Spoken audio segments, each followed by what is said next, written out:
Excerpt from Robert Nozick's Philosophical Explanations, Chapter 2. Why is there something rather than nothing?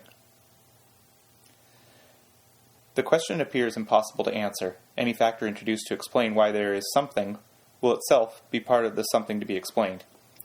So it, or anything utilizing it, could not explain all of the something. It could not explain why there is anything at all. Explanation proceeds by explaining some things in terms of others, but this question seems to preclude introducing anything else, any explanatory factors. Some writers conclude from this that the question is ill-formed and meaningless. But why do they cheerfully reject the question rather than despairingly observe that it demarcates a limit of what we can hope to understand? So daunting is the question that even a recent urger of it, Heidegger, who terms it, quote, the fundamental question of metaphysics, close quote, proposes no answer and does nothing towards showing how it might be answered. Footnote. That it is perhaps dangerous as well appears to be indicated in Hagigah 2:1 of the Mishnah. Quote, whoever reflects on four things, it were better for him if he had not come into the world. What is above, what is beneath, what is before, and what is after. Close quote. And end of footnote. This chapter considers several possible answers to the question. My aim is not to assert one of these answers is correct. If I had great confidence in any one, I wouldn't feel the special need to devise and present several. The aim, rather, is to loosen our feeling of being trapped by a question with no possible answer, one impossible to answer yet inescapable. So one feels the only thing to do is gesture at a Mark Rothko painting. The question cuts so deep, however, that any approach that stands a chance of yielding an answer will look extremely weird. Someone who proposes a non-strange answer shows he didn't understand this question. Since the question is not to be rejected, though, we must be prepared to accept strangeness or apparent craziness in a theory that answers it. Still, I do not endorse here any one of the discussed possible answers as correct. It is too early for that. Yet it is late enough in the question's history to stop merely asking it insistently and to begin proposing possible answers. Thereby, we at least show how it is possible to explain why there is something rather than nothing, how it is possible for the question to have an answer. Explaining everything. The question, why is there something rather than nothing, quickly raises issues about the limits of our understanding. Is it possible for everything to be explained? It is often said that at any given time, the most general laws and theories we know, or believe, are unexplained. But nothing is unexplainable in principle. At a later time, we can formulate a deeper theory to explain the previous deepest one. This previous theory wasn't unexplainable, and though the new deepest theory is unexplained, at least for the time being, it too is not unexplainable. The question about whether everything is explainable is a different one. Let the relation E be the relation correctly explains, or is the, or a, correct explanation of. One partial analysis of E is the Hempelian analysis of deductive, nomological, and statistical explanation, which we may view as providing necessary but not sufficient conditions for two types of explanations. The explanatory relation E is irreflexive, asymmetrical, and transitive. Nothing explains itself. There is no X and Y such that X explains Y and Y explains X. And for all X, Y, Z, if X explains Y and Y explains Z, then X explains Z. Thus E establishes a strict partial ordering among all truths. Or, alternatively, within the set of true sentences of English plus contemporary mathematics whose length is no more than 20 million words, I assume that anything of scientific interest can be expressed in such sentences and shall treat their number as, in effect, infinite. Notice that we are talking only of what explanations are known to us. Not talking only of what explanations are known to us, but rather of what explanatory relations actually hold within the set of truths. How is the set of truths structured by the explanatory relation E? There appear to be only two possibilities. Either, 1, there is some truth that no further truth stands in E, 2, or 2, there are infinite explanatory chains, and each truth has something else to stand in E to it. Either there are no foundations to science, no most fundamental or deep explanatory principle, the second possibility, or there are some truths without any explanation, the first possibility. These actually will be unexplainable in that no truths, known or not, explain them. About such truths P lacking further explanation, there also appear to be two possibilities. First, that such truths are necessarily true and could not have been otherwise. Aristotle, as standardly interpreted, maintained this. But it is difficult to see how this would be true. It is not enough merely for it to be of the essence of the things which exist, and so necessarily true of them that P. There would remain the question of why those and only those sorts of things, subject to P, exist. Only if P must be true of everything possible would this question be avoided. The second possibility is that P is a brute fact. It just happens that things are that way. There is no explanation or reason why they are that way rather than another way, no hint of necessity to remove this arbitrariness. One way to remove some arbitrariness from the end of the explanatory chain is illustrated by the program of deriving moral content from the form of morality, a persistent attempt since Kant. Part of the motivation, no doubt, is the goal of convincing others of particular moral content. If you accept any morality at all, the form, then you must accept this content.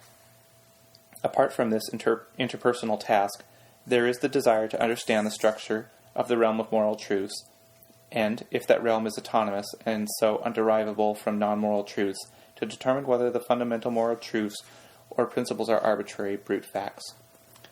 If moral content could be gotten from moral form, then content would not be merely a brute fact. It would be the only possible moral content, holding true in any truths, if any truths at all fit the form of morality.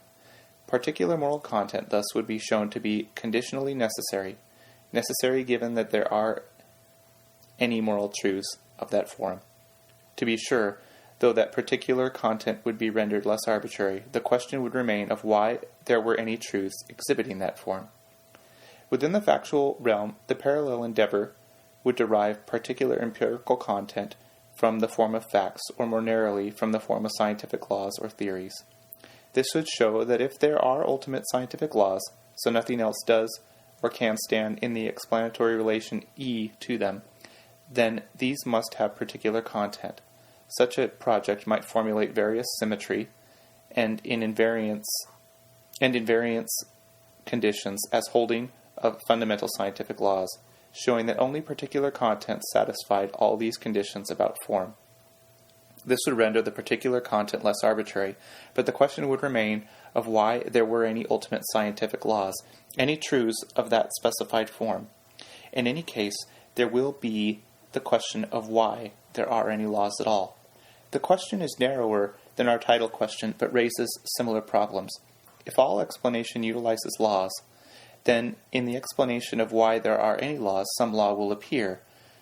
Will not the question of why it holds, and hence of why any law holds, thereby go unanswered? Footnote.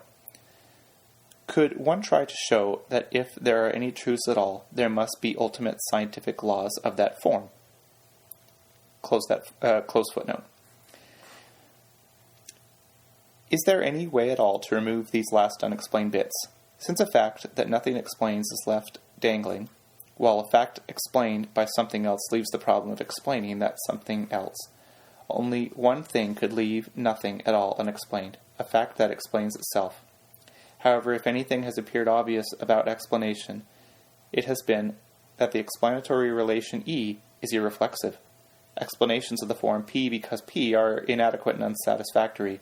We want an explanation of P to provide a deeper reason why P is true.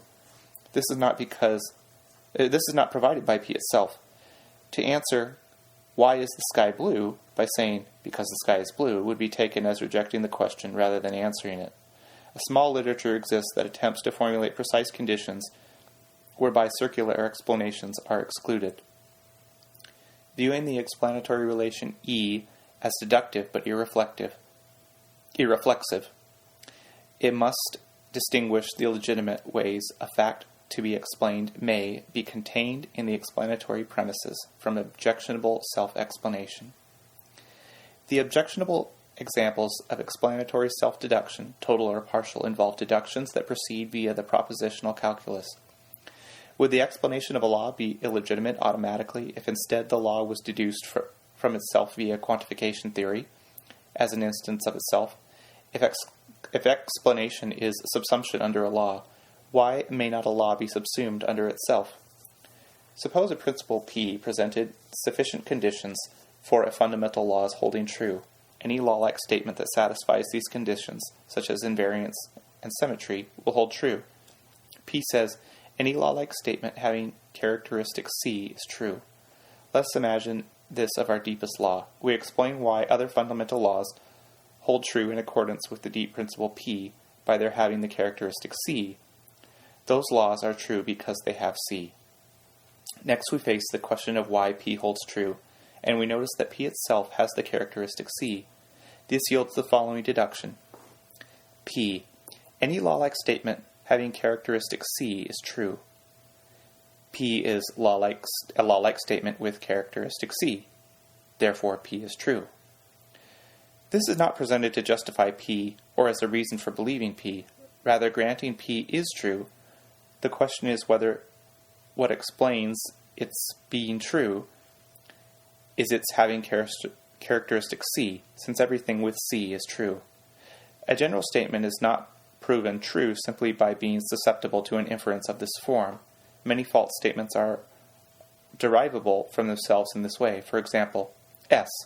Every sentence of exactly 8 words is true. S has exactly 8 words, therefore S is true. Although derivable as an instance of itself, S is false. Nevertheless, our question is not whether such self-subsumption as an instance of itself can constitute a proof, but whether it can constitute an explanation. If the statement is true, can the reason why be the very content it itself states? Is the self-subsuming explanation thwarted by the fact that explanations must be deeper than what they purport to explain? Within Tarski's framework, P would have to be assigned a fixed metalinguistic level of depth, and so could not be used to deduce itself as above. However, there could be a hierarchy of metalanguages, each one enabling a deduction of the next most superficial law of the family of similar P laws. Another theory recently has been presented by Saul Kripke, in which statements are not assigned fixed levels, but each seeks its own appropriate level, the most superficial one wherein the statement applies to its reference. Hence, P, when used in a deduction, will be one level deeper than what instances it. In this spirit, a theory statement deduced as an instance of itself via quantification theory is deeper as subsuming than as subsumed. In contrast, when P is deduced from itself via the propositional calculus, both premise and conclusion will have the same depth. A truth can go so deep that it holds in virtue of being subsumed under that very deep truth itself. Explanatory self-subsumption, I admit, appears quite weird, a feat of legerdemain. When we reach the ultimate and most fundamental explanatory laws, however, there are a few possibilities. Either there is an infinite chain of different laws and theories, each explaining the next, or there is a finite chain. If a finite chain, either the endmost laws are unexplainable facts or necessary truths, or the only laws that can be if there are laws of a certain sort at all, the fact that there are laws of that sort is classified under one of the other possibilities, or the endmost laws are self-subsuming. We face two questions about such self-subsumption. Does it reduce the arbitrariness of the brute fact quality of the endpoint at all? If so, does it remove that quality completely? It does reduce the quality, I believe, though I cannot say it removes it altogether. If a brute fact is something that cannot be explained by anything, then a self-subsumable principle isn't a brute fact. But if a brute fact is something that cannot be explained by anything else, such a principle counts as a brute fact. We normally have no need to distinguish these two senses of brute fact, but perhaps usually presume the second. However, we should not be too impressed by the literature's unanimity that explanation is irreflexive. Those writers were not considering explanatory self-subsumption via quantification theory of most fundamental laws and principles. With these ultimate facts, explanatory self-subsumption seems illuminating and legitimate. What, after all, is the alternative? Inegalitarian theories. There is one common form many theories share. They hold that one situation or a small number of states, n, are natural or privileged and in need of no explanation, while all other states are to be explained as deviations from n, resulting from the action of forces F that cause movement away from the natural state. For Newton, rest or uniform rectilinear motion is the natural state requiring no explanation, while all other motions are to be explained by unbalanced forces acting upon bodies. For Aristotle, rest was the natural state, deviations from which were produced by the continual action of impressed forces. This pattern is not, however, restricted to theories of motion. Let us call a theory of this sort an inegalitarian theory.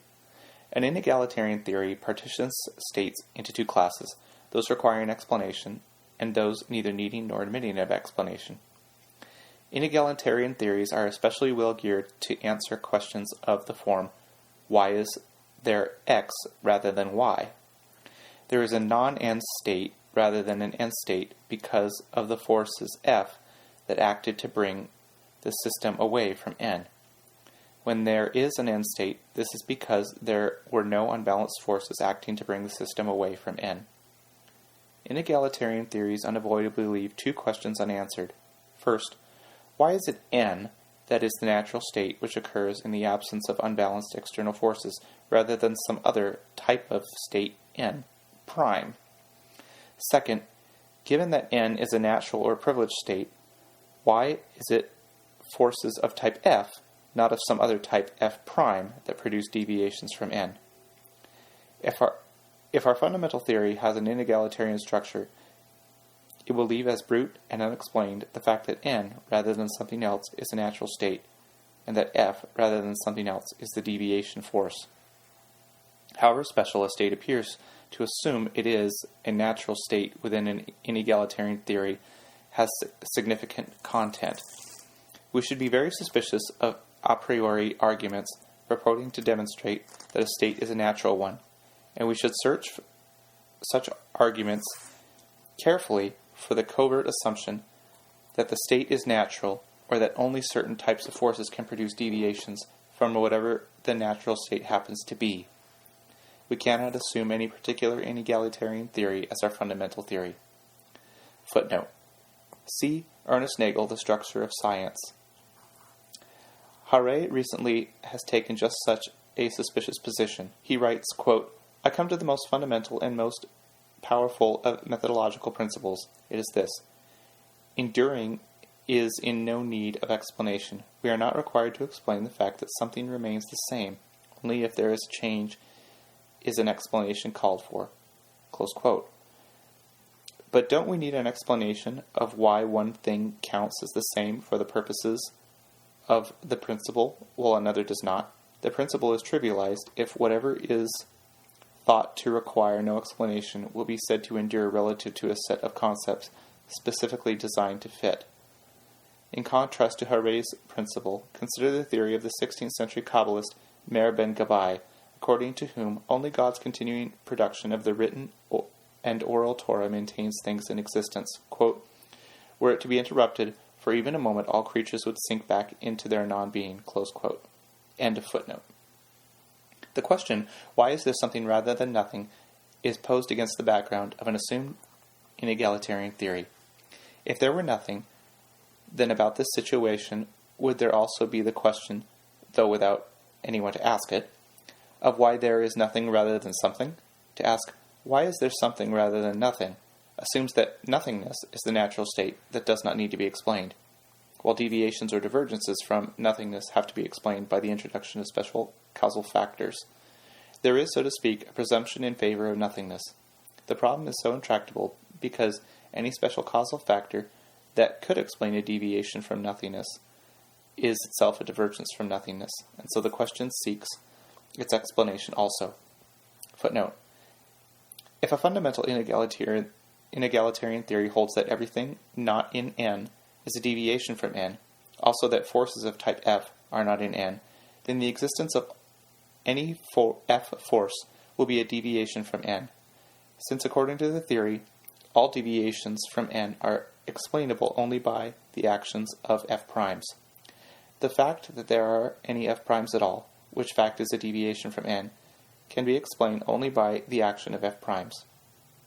According to the fundamental inegalitarian theory itself, though there cannot be any explanation of why there are any f primes at all that doesn't introduce some f primes as explanatory factors, that necessarily leaves us, it seems, without an understanding of why there are any f primes at all. End of footnote. It is possible to imagine nothingness being a natural state which itself contains the force whereby something is produced. One might hold that nothingness as a natural state is derivative from a very powerful force toward nothingness, one any other forces have to overcome. Imagine this force as a vacuum force, sucking things into non-existence or keeping them there. If this force acts upon itself, it sucks nothingness into nothingness, producing something, or perhaps everything, every possibility. If we introduced the verb to nothing to denote what this nothingness force does to things, as it makes or keeps them non-existent, then we would say the nothingness nothings itself. See how Heideggerian the seas of language run here. Nothingness, hoisted by its own powerful petard, produces something. In the Beatles cartoon, The Yellow Submarine, a being like a vacuum cleaner goes around sucking up first other objects, next the surrounding background, finally turning upon itself, it sucks itself into nothingness, thereby producing with a pop a brightly colored, variegated scene. On this view, there is something rather than nothing, because the nothingness there was once nothinged itself, thereby producing something. Perhaps it nothinged itself just a bit, though producing something, but leaving some remaining force for nothingness. Figure 2.1 graphs the amount of nothingness force it takes to nothing some part of a given nothingness force being exerted. Curve 1 begins along the 45-degree line x equals y and cuts across it at point E. If this curve holds true, then a certain amount of nothingness forces A, to start with, will act upon itself and nothing sum of itself, thereby reducing the amount remaining and also the amount necessary to nothing sum of the remaining nothingness force. The situation moves down the curve 1 until it crosses the line x equals y. Past that point E, to nothing more, some more nothingness force would require more than is being exerted and hence available. If the correct curve were 2, however, then a nothingness force of B, to start with, would nothing sum of itself, and so would move down the curve to the origin, obliterating all of the nothingness force, leaving none remaining. On the other hand, if we start at a point below the 45-degree line, x equals y, for example, point N, there is none being exerted enough nothingness force to nothing any of itself, and so the situation will remain just as it is. There will be no movement down the curve from N. Even if it were true that there was an original nothingness force, the problem would remain of explaining the particular starting point and the shape of the curve that goes with it. Why was that the starting point, and in virtue of what did that curve hold? One possibility appears to leave nothing dangling. The curve is just the 45-degree line itself, and we start somewhere on it and move down to the origin. There will remain the problem of precisely where we start. Is the only unarbitrary point infinitely far out? But the curve itself may appear unarbitrary. The y-axis measures the resistance being offered, so the curve x equals y says it takes a force equal to the resistance to overcome some of it. This condition of symmetry, the 45-degree line, appears less arbitrary than any other. This appearance, however, is somewhat misleading. For why are we using this kind of graph paper? The 45-degree line would look very unsymmetrical on logarithmic graph paper, while the most symmetrical-looking line there would stand for a very different phenomenon. Thus far I have been considering the inegalitarian theory that assumes nothingness as the natural state. It is time to undermine the picture of nothingness as natural, first by imagining inegalitarian theories were where it is not.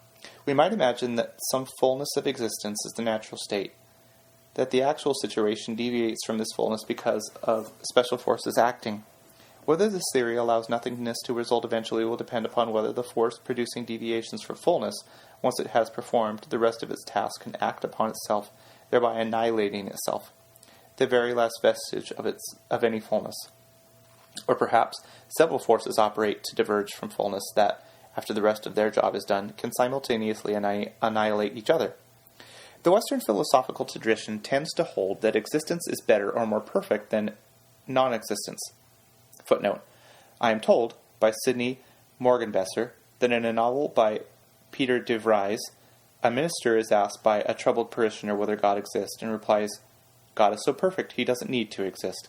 Close quote. And end of footnote. So it tends to view forces that cause divergence from fullness as malignant. But one can imagine another view, wherein the movement from thick and dense matter to more ethereal and spiritual modes of energy and existence is a movement of increasing perfection. The limit of such movement toward more and more insubstantial existence will be the most perfect, nothingness itself. Since reaching such perfection might take hard work and spiritual development, the answer to this question, why is there something rather than nothing, might be that the universe is not yet spiritually developed enough for there to be nothing, that something is not enlightened yet. Perfection is not the natural state, and there is something rather than nothing because there is not the best of all possible worlds. Against the background of such theory, the opposite question, why is there nothing rather than something, as applied to the appropriate situation, would make sense, and the correct answer would specify the forces that produce the deviations from somethingness, bringing about nothingness. Apart from any such specific background theory, we should note a general reason or argument for somethings being the natural state. This argument was pointed out to me by Emily Nozick, then aged 12. If something cannot be created out of nothing, then since there is something, it didn't come from nothing. And there never was a time when there was only nothing. If ever nothing was the natural state which obtained, then something could never have arisen. But there is something, so nothingness is not the natural state. If there is a natural state, it is somethingness. If nothingness were the natural state, we never could have gotten to something. We couldn't have gotten here from there. It is possible to think that one cannot answer any question if one cannot answer the question of why there is something rather than nothing. How can we know why something is, or should be, a certain way if we don't know why there is anything at all? Surely this is the first philosophical question that has to be answered. It doesn't seem to assume anything, other than that there is something, while the answer to any other philosophical question is liable to be overturned or undermined or transformed by the answer to this one. However, to ask this question is to presume a great deal, namely, that nothingness is a natural state requiring no explanation, while all deviations from nothingness are in need of explanation.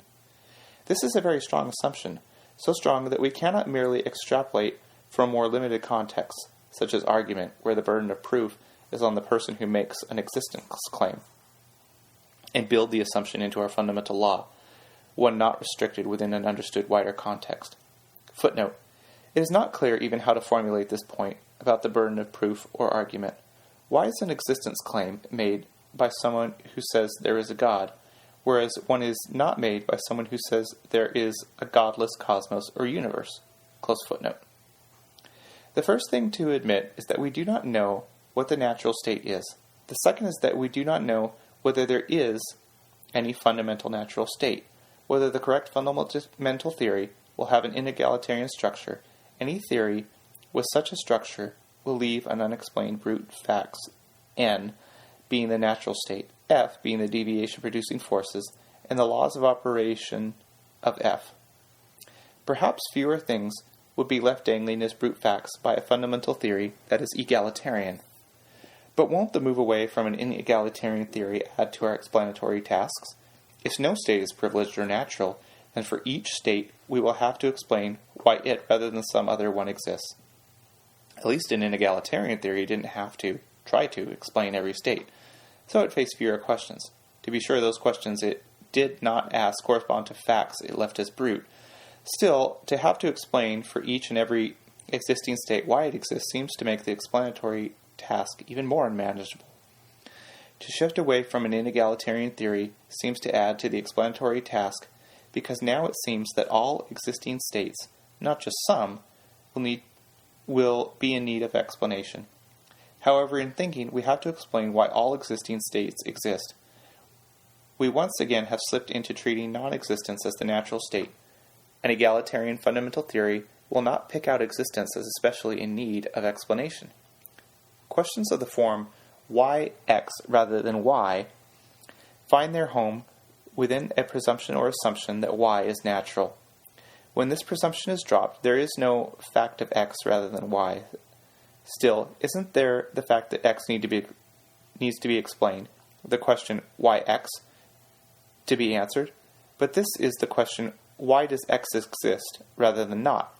Why does X obtain rather than not?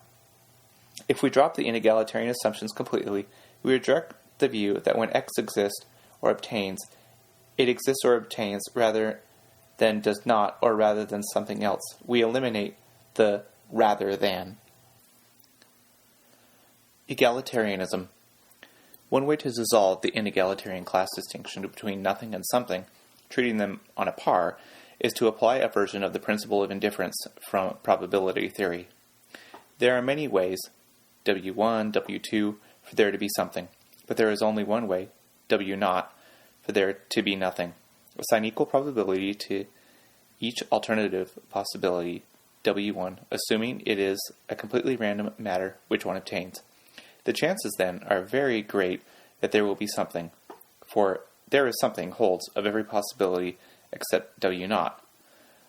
On some views of statistical explanation, by correctly specifying a random mechanism that yields a very high probability of there being something, we thereby would have explained why there is. Why there is something? It is just what you would expect that random mechanism to produce. In regards to use the principles of indifference within probability theory, it has often been pointed out that much rests on the initial partitioning into what will be treated as equiprobable states. A state that is single in one partition can encompass many states in another partition. Even the many ways of there being something might be viewed as just one state in a two-membrane partition. There is nothing, there is something. Yet while we can shrink there being something down to only one alternative, we cannot even artificially expand there being nothing up to more than one alternative. If there is nothingness, there just are no aspects of it to use to divide it into two alternatives. Footnote. Can we say nothingness includes these two alternatives, nothingness up until and including now, and nothingness after now? First, if we treat everything symmetrically, then something also will get temporally divided similarly, preserving the ratio between the number of somethingness and the nothingness alternatives. More to our point, time also is a something, unavailable to partition nothingness, if there really be that. Close footnote. So in the worst assumptions about how the partitioning goes, yielding the two-membered partition, there initially is a 1/2 chance that something exists. Since all other partitions are at least three-membered, on these other partitionings, the initial chance of something's existing is at least 2/3. Can we go up one level and assign probabilities to different partitionings themselves? If we go up levels, assigning equal probabilities to the worst-case partitioning and to all others equally, then the probability of something existing increases and tends toward the probability in the previous equal chance large partitioning under the principle of indifference. The larger the number of alternatives partitioned, the closer the probability that something exists approaches to 1. This model of random process, with one alternative being that nothing exists, n, is illuminating. However, it does not sufficiently shake off inegalitarian assumptions.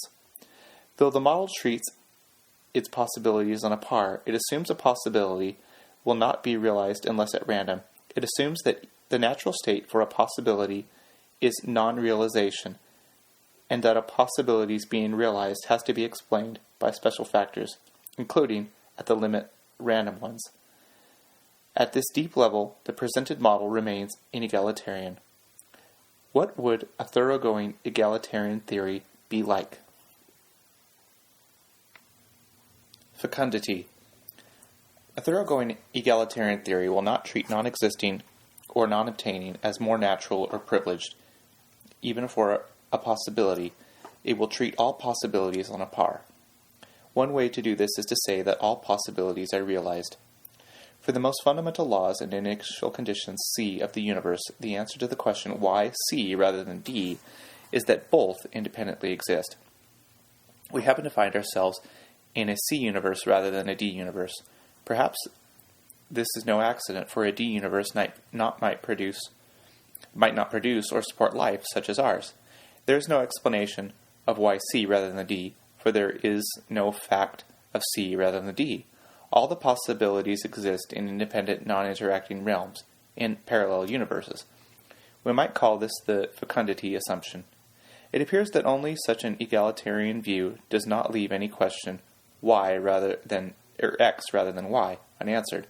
No brute fact of X rather than Y is left unexplained, for no such fact holds. Will the fecundity assumption serve to avoid inegalitarianism? Doesn't it, too, specify a natural state, one where all possibilities exist, while perhaps also countenancing deviations from this, induced by various forces? Let X be the situation of every possibility obtaining, and Y one of all but two possibilities obtaining. There is no fact of X rather than Y, for both of these situations are realized. Each possibility countenanced by X obtains, as do the two fewer countenanced by Y. Altogether, these are merely the possibilities countenanced by X. Y was described as admitting all but two possibilities, and so was compatible with X. Can there not be a Z that admits all but two possibilities and also excludes these remaining two as obtaining? Isn't there then a fact that has to be explained of X rather than Z? I am tempted to answer that Z is not itself merely a description of possibilities obtaining. In attempting to exclude possibilities, it becomes more than a description of possibilities, just as only world number 3 exists and the fecundity assumption is false, is not merely a description of possibilities. Those to whom this appears lame can imagine the following. X and Z both exist in independent realms R1 and R2. In the realm of R1, all possibilities exist, and in the realm of R2, all possibilities except for 2 exist, and these two do not. These separate realms do not interact. Also, within a realm, the possibilities realized are independent and non-interacting, though not all possible worlds are realized in realm R2. All of them are in the union of the two realms, written R1 union R2, which contains whatever is in either. Since R1 already contains all possibilities, R1 union R2 equals R1. The negative fact that the two possibilities do not obtain holds in the realm R2, but not in the realm R1 union R2. While all the worlds in R2 also are in R1 union R2, not all the facts true of R2 are true of R1 union R2. For example, the predicate not equal to R1 union R2 holds of R2, but not if its union with R1. Consider the question, why isn't there nothing? There is nothing. That is one of the separate possibilities which is realized. If the question means to ask why there isn't only nothing, with no other possibility also independently realized, it makes an unwarranted, inegalitarian assumption that nothingness is the privileged and natural state. Why is there something rather than nothing? There isn't. There's both. When a hypothesis avoids a fact being left simply as a brute fact, this usually is taken to provide some reason for believing that that hypothesis is true. The hypothesis of multiple and independent possible worlds, too, enables us to avoid leaving something as a brute fact. In this case, the fact that there is something. How does the principle of fecundity arise? Upon what is it based? What explains the fact that all possibilities are independently realized? That only with the principle of fecundity will no fact be left dangling as a brute fact. If true, is an insufficient explanation. It would remain to be explained why the cosmos is so structured that nothing else is left unexplained. The principle of fecundity follows from the thoroughgoing rejection of inegalitarian theories. If no possibility has a privileged status, including non-existence, then all possibilities independently exist or obtain. If the reason for an inegalitarian theory is that only thus is nothing left dangling as a brute fact, we are left with the metaphysical question of why the universe is arranged in that epistemologically fortunate way. Why does the thoroughgoing egalitarian theory hold rather than some inegalitarian one? The answer, of course, is that both hold in their own independent realms, while in the union of the realms all possibilities hold. But if such trickiness robs us of the ability to ask, why egalitarian rather than inegalitarian? We still want to ask, why egalitarian? We still want to understand the ground or basis of the realization of all possibilities. The principle of fecundity is an invariance principle. Within general relativity, scientific laws are invariant with respect to all differentiable coordinate transformations. The principle of fecundity's description of the structure of possibilities is invariant across all possible worlds. There is no one specially privileged or preferred possibility, including the one we call actual.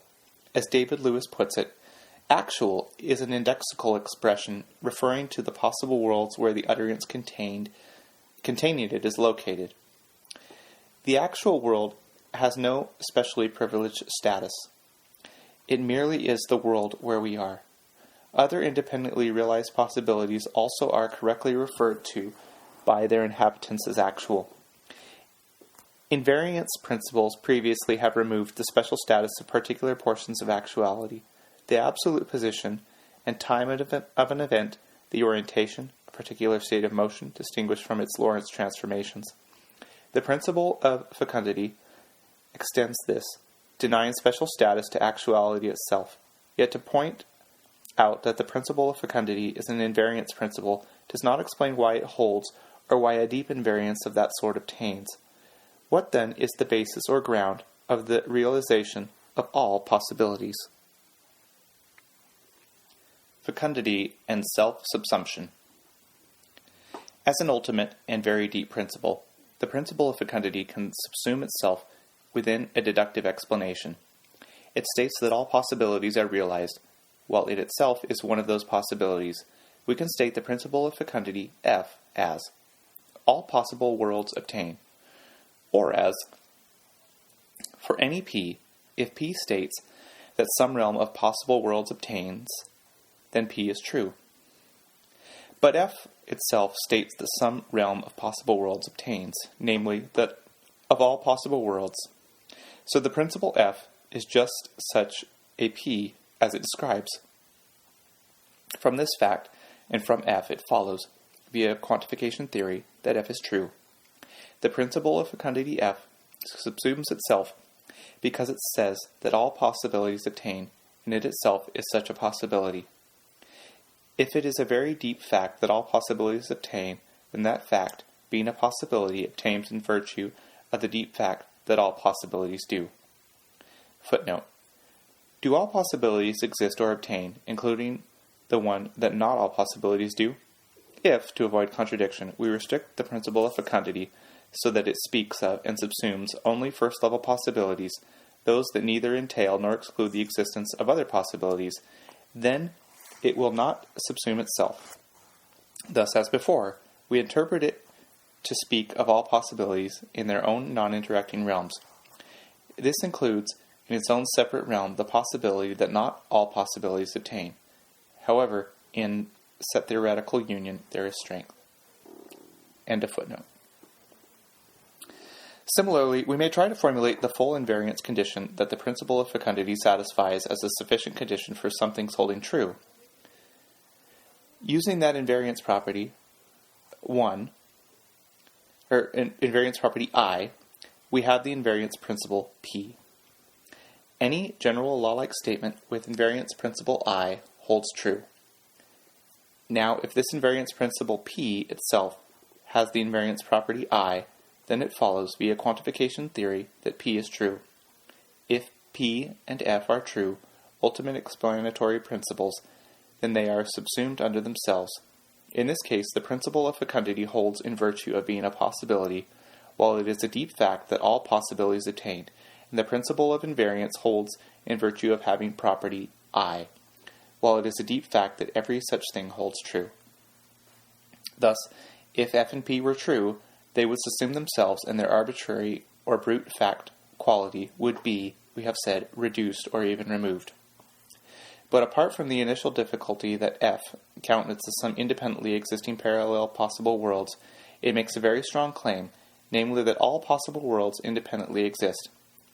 According to F, there would obtain a world, for example, with 4,234 independent explanatory factors and laws, not to mention even more complicated possibilities.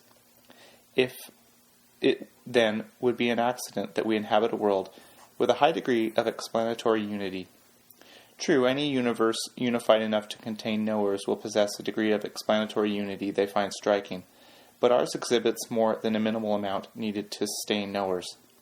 I view this consequence as highly unwelcome, even though I realize that if the full principle of fecundity were true, there would be a world, among others, that realized a high degree of explanatory unity, yet whose inhabitants would find the principle of fecundity very implausible, since it made the salient and striking cognitive features of their world, explanatory unity, merely a happenstance. This suggests that we limit or restrict the principle of fecundity to hold that there obtain all possible worlds or realms of a certain sort S. There are two conditions we want satisfied by the sort S in the limited principle of fecundity, LF. That our actual world be of sort S, and that the principle LF itself be a possibility of sort S. Moreover, if the limitation is to meet our previous objection to the unlimited principle of fecundity, then also the sort S will, among other things, specify some high degree of explanatory unity. Such a limited principle of fecundity, LF, would explain the existence of the actual world, as well as explaining itself via explanatory self-subsumption, all without opening the door to every possibility's obtaining. The more limited is the sort S, the less powerful is the principle of limited fecundity, as compared to the unlimited principle, and the narrower the range of worlds said to obtain. Which is the most limited sort S that satisfies the three conditions? Perhaps there is a sort S satisfying the three conditions that fits the actual world, but no other possible world. The principle LF, incorporating that sort, would potentially explain why the actual world obtains, as well as why LF itself holds, via explanatory self-subsumption, without any reification of other possible worlds. Our claim is not that A, or the most limited principle of fecundity that satisfied the three conditions, must or would be true. The point, rather, is that given a true limited principle of fecundity satisfying the three conditions, there then will be an explanation of the world, with nothing left dangling as an arbitrary or brute fact. Our aim is to describe how it could turn out that everything has an explanation. One suggestion about the restrictive sort S is especially salient. Since the fundamental principle is to be self-subsuming, perhaps self-subsuming demarcates the sort itself. This specifies the following principle of limited fecundity. All self-subsuming principles hold true. All self-subsuming possibilities are realized. There are two notions of self-subsumption to consider, a direct one wherein something subsumes itself in one step, and an indirect one where something X directly subsumes something else, which directly subsumes something else, which ... directly subsumes X.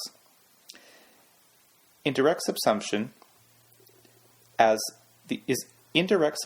the ancestral of the direct subsumption relation. The wider variant of this version of limited fecundity says that all indirectly self-subsuming possibilities are realized. The narrow one, only that all directly self-subsuming possibilities are realized. However, neither version limits the full principle of fecundity at all. For that full principle directly subsumes itself.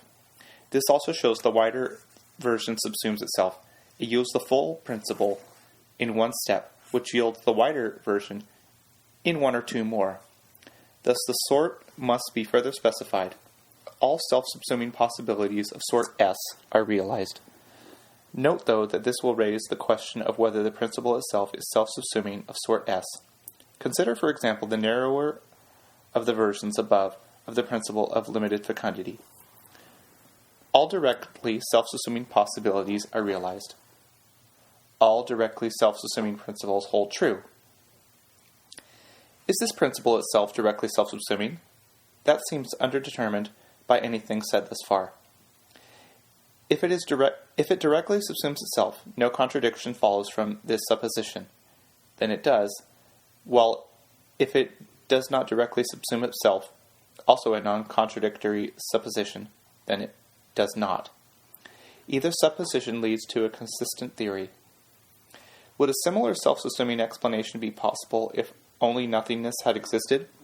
Some principle R would have to specify a property N, which only two things satisfied, the possibility of nothing's existing, and R itself. R, exactly what has feature N obtains. R would hold in virtue of having N, while nothingness would obtain in virtue of being the only other N satisfier, there being none further. Nothingness obtaining would not be an arbitrary and brute fact only, if some deep principle R explained itself via explanatory self-subsumption in yielding nothing else. That is what would have to be the case if there was nothingness, unarbitrarily. However, since there is something, no such principle R holds true. Different possible self-subsuming ultimate principles can be formulated, some yielding the actual world, and more, others not.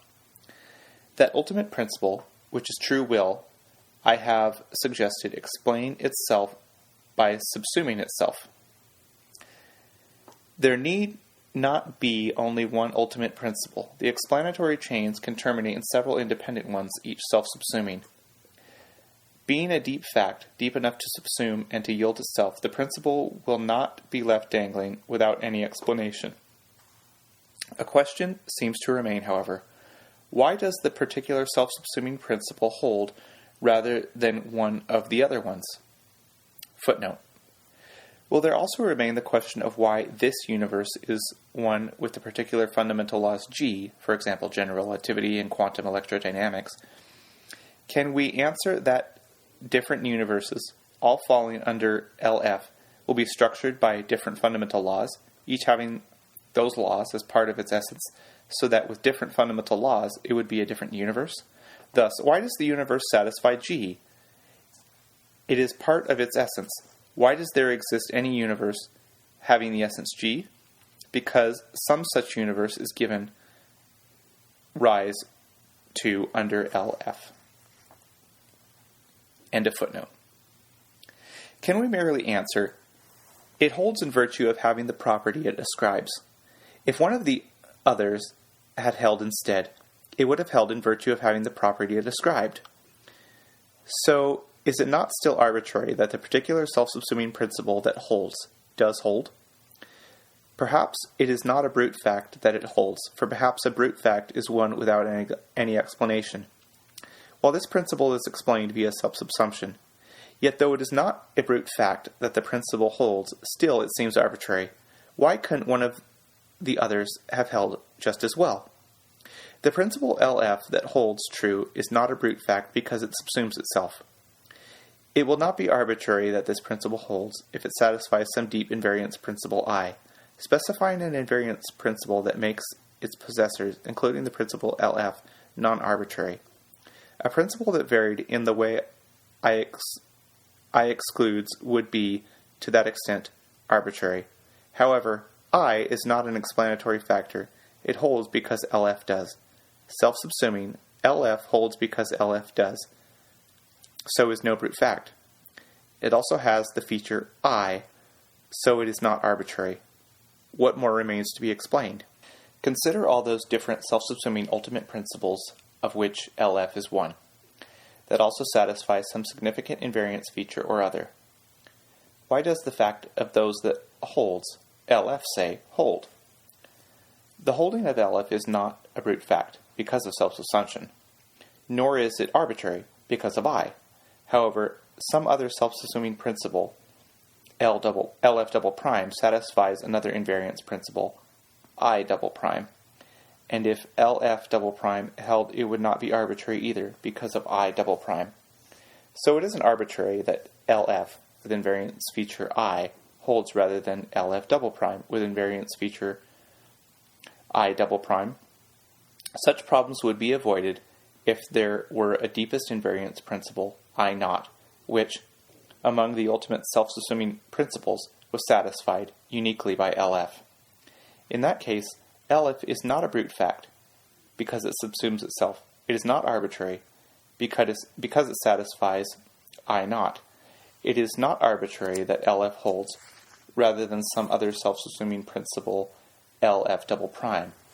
Itself unarbitrary in virtue of satisfying I double prime, because I naught is deeper than I double prime. It would be more arbitrary if LF double prime held. We moved from the full principle of fecundity F to a more limited one, LF, in order to avoid the vast array of possible worlds all obtaining and the accompanying mere happenstance that our world has a high degree of explanatory unity. However, we seem to forego the advantages of an egalitarian theory by restricting the possibilities that obtain to the sort S. In effect, this makes of S a natural or privileged state in contrast to other possible ones, unless a deepest invariance principle can render this S limitation unarbitrary. If there is no such deepest invariance principle, however, merely alternates at the same level, each with its own version of non-arbitrariness, then also the particular self-subsuming principle LF, which holds, will not be a brute fact or completely arbitrary. Still, it will hold merely in virtue of its holding, while other specifications of limited fecundity satisfying different invariance conditions also would have held, if they had held, merely in virtue of their holding. This parity of status between different principle remains and disturbs. Self-subsumption is a way a principle turns back on itself, yields itself, applies to itself, refers to itself. If the principle necessarily has the feature it speaks of, then it necessarily will apply to itself. This mode of self-reference, whereby something refers to itself in all possible worlds where it refers, is like the Gödelian kind of the previous chapter. There we also discussed an even more restrictive mode of self-referring, reflexive self-referring.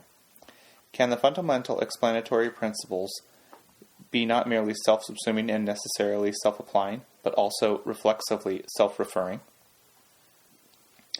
The fundamental explanatory principle will not contain an indexical term. It will not say, I am blank. Footnote: theistic theories sometimes hold that a world or universe refers to God, is a name of God. Might it be a reflexive self-reference, so the universe is one of God's tokenings of I? Darker yet, can something be nothing's reflexive tokening? End of footnote. However, it can fit the general account of reflexive referring. The item refers or applies in virtue of a feature bestowed in that very token act of referring. A reflexive principle, then, will hold or self-apply in virtue of the very fact of holding or self-applying. It will hold in virtue of self-applying. This puts the problems we have faced in a new guise. The specific principle of limited fecundity, LF, will be self-subsuming if it is, and will hold in virtue of being of the limited sort S. It will hold true as a fundamental principle if it holds, and in virtue of its holding. Other specifications or versions of limited fecundity also share these features. This presented the problem of explaining why one particular LF holds rather than those others. And it seemed insufficient to answer, it holds in virtue of its holding, since this also would have been true of any one of the others if it had held. Now we can see that this apparent insufficiency marks the fundamental principle as reflexive. A reflexive fundamental principle will hold merely in virtue of holding. It holds true from the inside. Footnote: is it a relevant disanalogy that in reflexive self-reference there is an act independent of successful reference that bestows the feature? The feature is not bestowed by successfully referring, is it? Is there a similar independent entity that bestows a feature in virtue of which a fundamental self-subsuming law holds? End of footnote. To continue, to press the question of why one self-subsuming principle, LF, holds, rather than another, assumes the ultimate self-subsuming explanatory principle will not be reflexive. But what else could it be? Ultimacy. Philosophers push or iterate a question, usually about justification, so far that they cannot find an acceptable deeper answer. Attempting to deduce, explain, or justify the principle or position already reached, they fail or covertly reintroduce the very result to be gotten, whereupon a crisis for philosophy or for reason is proclaimed. A surd has been reached, which cannot be justified or explained further. Reason has been forced to a halt. What did they expect? Either the chain of explanation or justification goes on infinitely, or it goes in a circle, or it reaches an endpoint, either a simple point or a self-subsuming loop. What result would not constitute a crisis? It seems plausible that philosophy should seek to uncover the deepest truths, to find explanatory or, if that is its aim, justificatory principles so deep that nothing else yields them, yet deep enough to subsume themselves. Reaching these should be a goal of philosophy, so when the situation occurs with some topic or area, instead of a crisis, we should announce a triumph. Footnote. Some may see this suggestion, as I myself sometimes do, as like that of the senator who during the war in Vietnam proposed that the United States should announce that it had won, and then leave. End of footnote. One of philosophy's tasks is to probe so deeply as to uncover the fundamental truths, to list and identify these, and to trace out what they yield, including themselves. To succeed in this should occasion pride, not shame. Striving to delineate deep principles that yield others, while subsuming themselves, leads to change of gestalt. The goal is to get what previously would have been called stumped, unable to proceed further, though we do not want to reach this goal too soon. This shift in gestalt results from taking an overall view of the whole tree-like structure of explanation or justification, so that we ask how it should evaluate and do not merely look at the local connecting links. It is not surprising that some things that would be objectionable in the middle of the tree, such as having some statement or principle recur, are desirable at the end. How will we know whether we are in the middle of the explanation or of the explanatory or justificatory tree, or at its end? One sign of being at the end is finding a self-subsuming principle. That is what we expect to find there. But this sign is not infallible. It is not impossible for there to be a self-subsuming principle somewhere in the middle, one which also has a further explanation or justification. A self-subsuming statement written on a blackboard can be subsumed by another statement not written there, holding that all the statements on the blackboard are true. Recall our earlier example. All sentences of exactly 8 words are true. This is self-subsuming, but actually false. However, we can imagine a world where it holds true, there being some further explanation of why it holds. Not everything self-subsuming is explanatorily ultimate, without deeper explanation, even if everything ultimately turns out to be self-subsuming. I do not know of a detectable sufficient condition for ultimacy, an infallible way to tell we have reached an ultimate explanatory or justificatory truth. Footnote. One writer has claimed that the very nature of the non-dual Vedantist Brahman, without distinctions, precludes further explanation. But how can one tell that it is a featurelessly homogeneous throughout, including at all possible levels, beneath the one where it is experienced as such? A painted surface can look perfectly undifferentiated until we get closer, or theorize about its microstructure. Moreover, could not homogeneity be explained as resulting from a process of erosion of distinctive features? End of footnote. However, if we find a self-subsuming statement that is deep enough to yield everything else in an area or realm, while repeated efforts fail to find a further truth that yields it, then it will be a reasonable conjecture, tentatively held and overturnable, that an ultimate truth has been reached. One reasonable explanation of why no deeper truth has been found is that there is not one. Another, of course, is that we haven't been profound enough to discover it.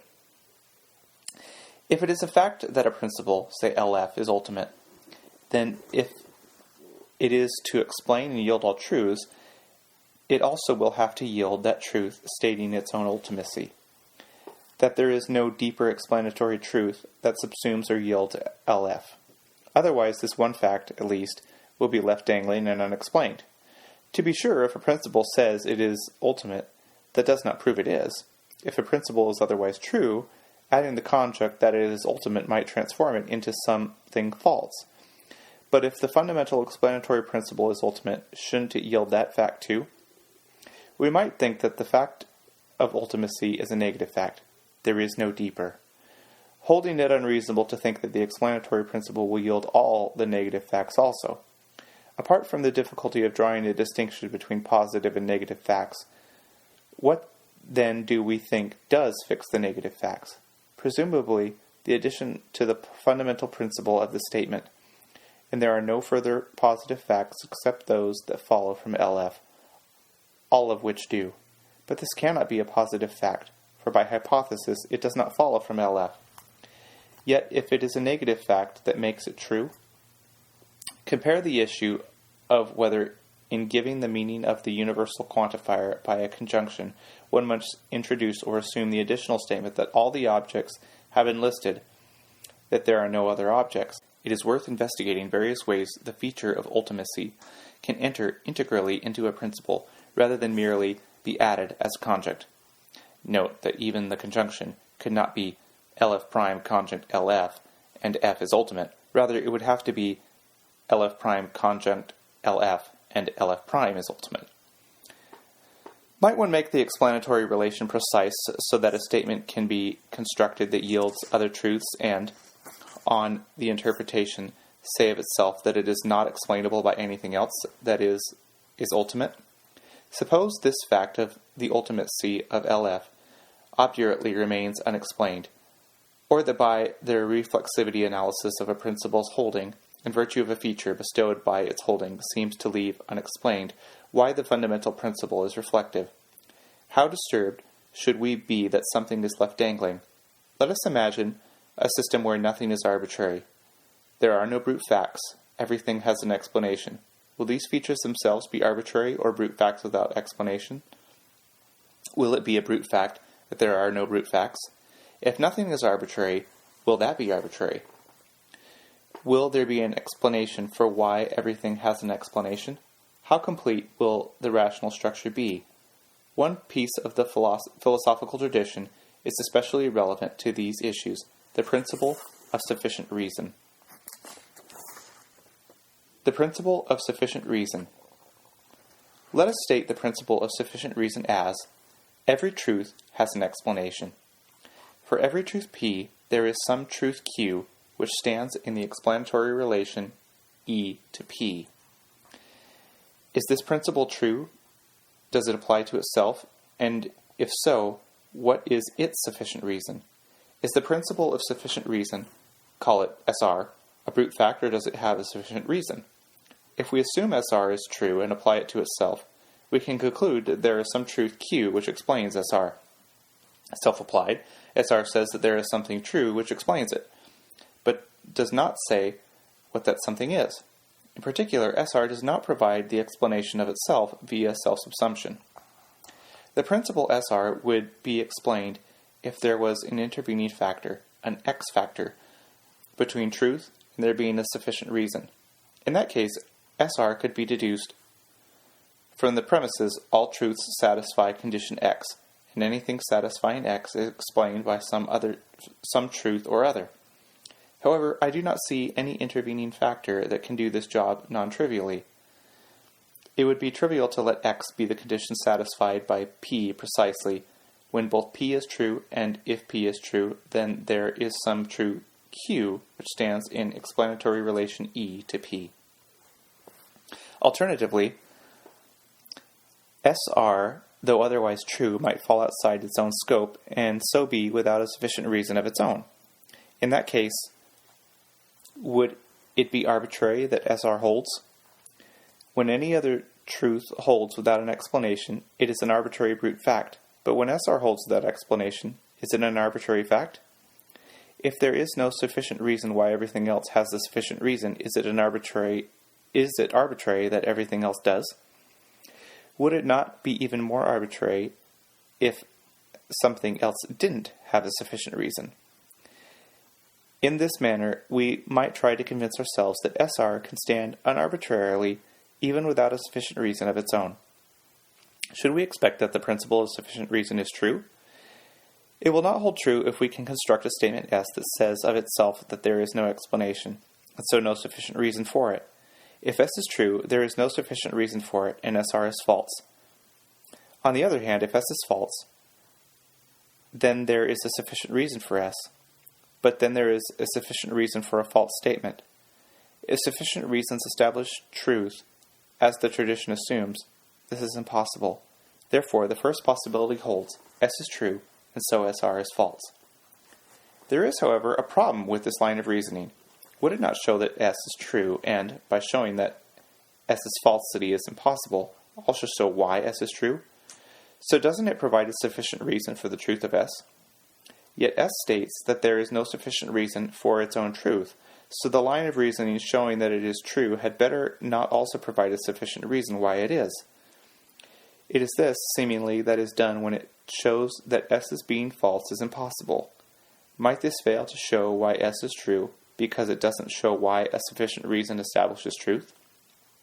The above line of reasoning may or may not succeed in making S a fixed point of the predicate, is without a sufficient reason, and so make SR false. In any event, it would be foolhardy indeed to place any sufficient weight upon the necessity or even truth of SR.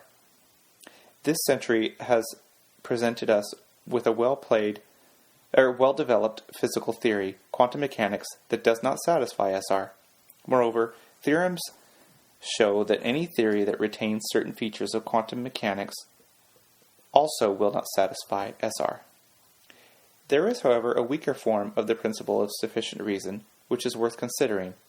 It does not say that every truth has a sufficient reason or explanation. Rather, it views a truth having a sufficient reason as a natural state, deviations from which can occur for reasons. The first weakening of the principle would say that if P is true, then there is a sufficient reason for P, or there is a sufficient reason for there not being a sufficient reason for P. Footnote. Almost all Jewish philosophers who discussed whether there were reasons for the commandments, the mitzvot, held that there were, though the reasons for some of them, the statutes or hukim, might be obscure.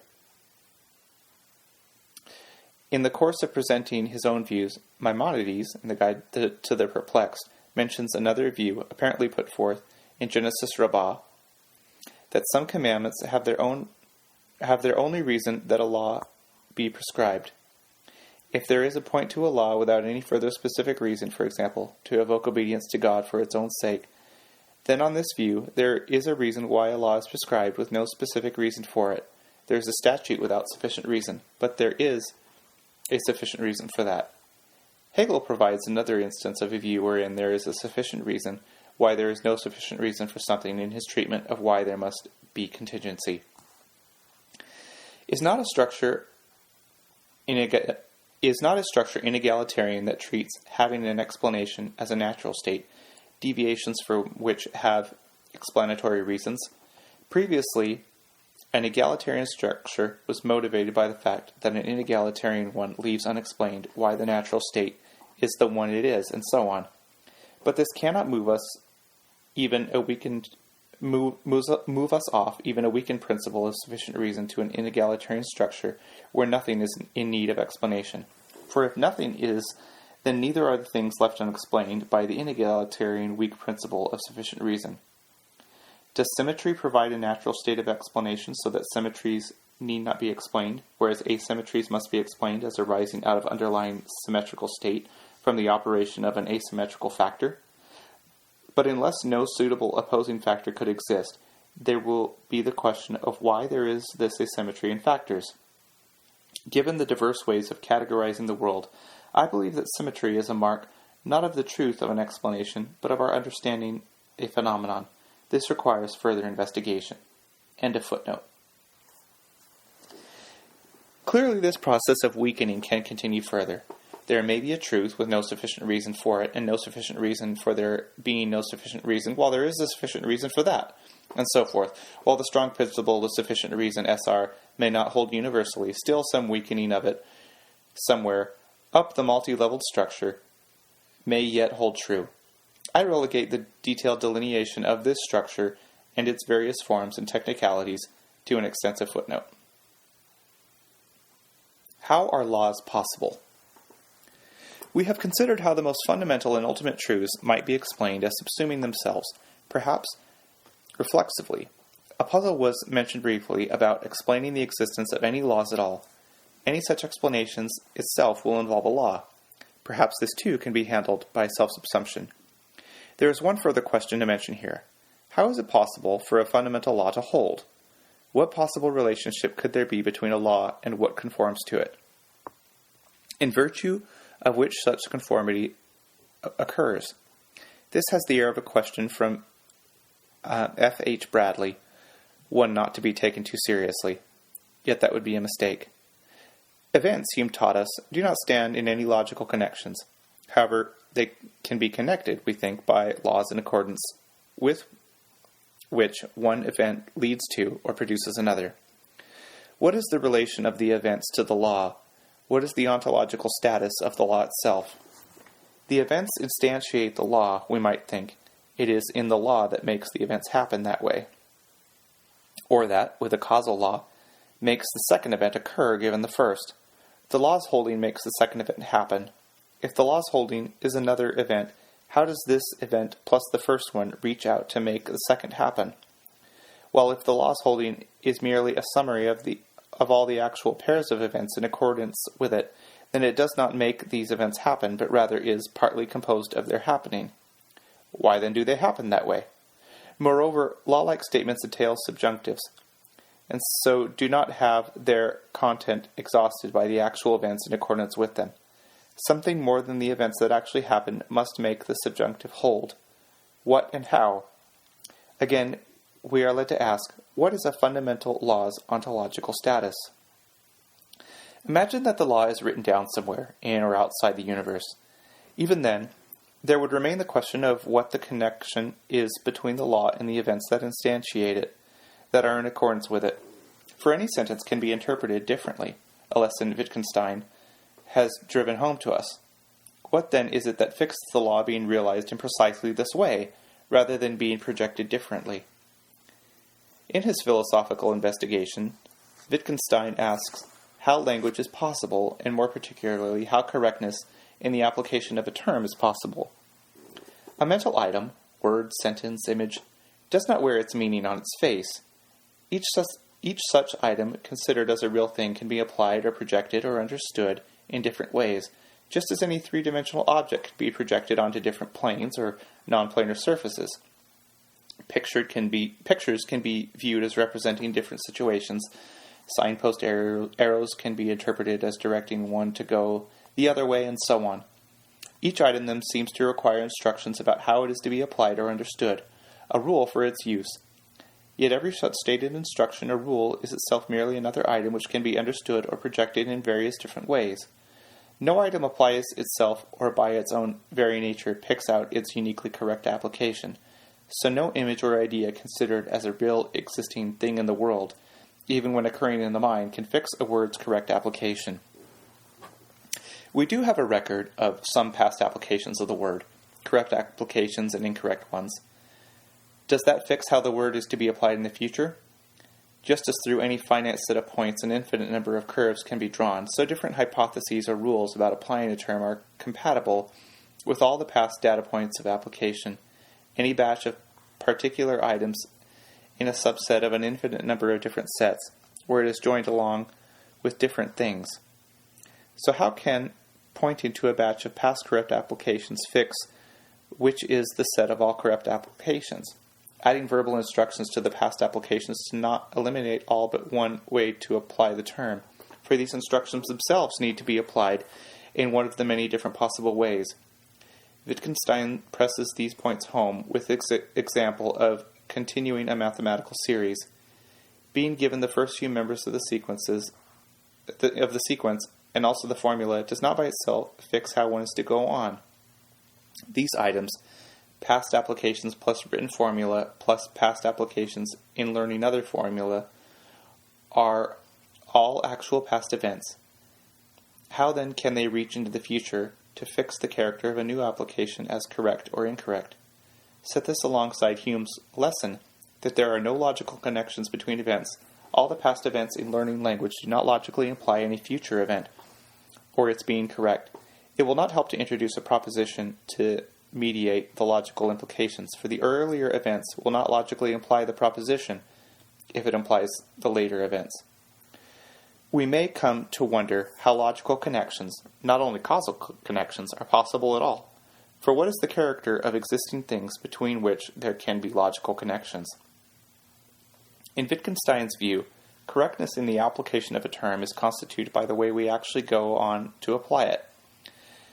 Nothing past fixes logically determines an application as correct, but it is just a fact about us that confronted with past teachings and applications, we will go on a certain way, and we will all go on the same way. However, Wittgenstein's view cannot provide an answer to our question about how a law is connected to its conforming events, nor was it intended to. Whatever be its adequacy in answering his questions about correctness in the application of a term. For Wittgenstein needed to introduce the mediation of people, how they actually apply a general formula or term to connect the terms to their instances. It cannot be people, however, that mediate the connection between a general causal law and its instances. Such laws apply to people and applied before any people ever existed. Moreover, people's agreeing may well depend on causality, and so could not underpin it. It seems that a law cannot have a separate ontological status, for then it could not reach out to events by itself.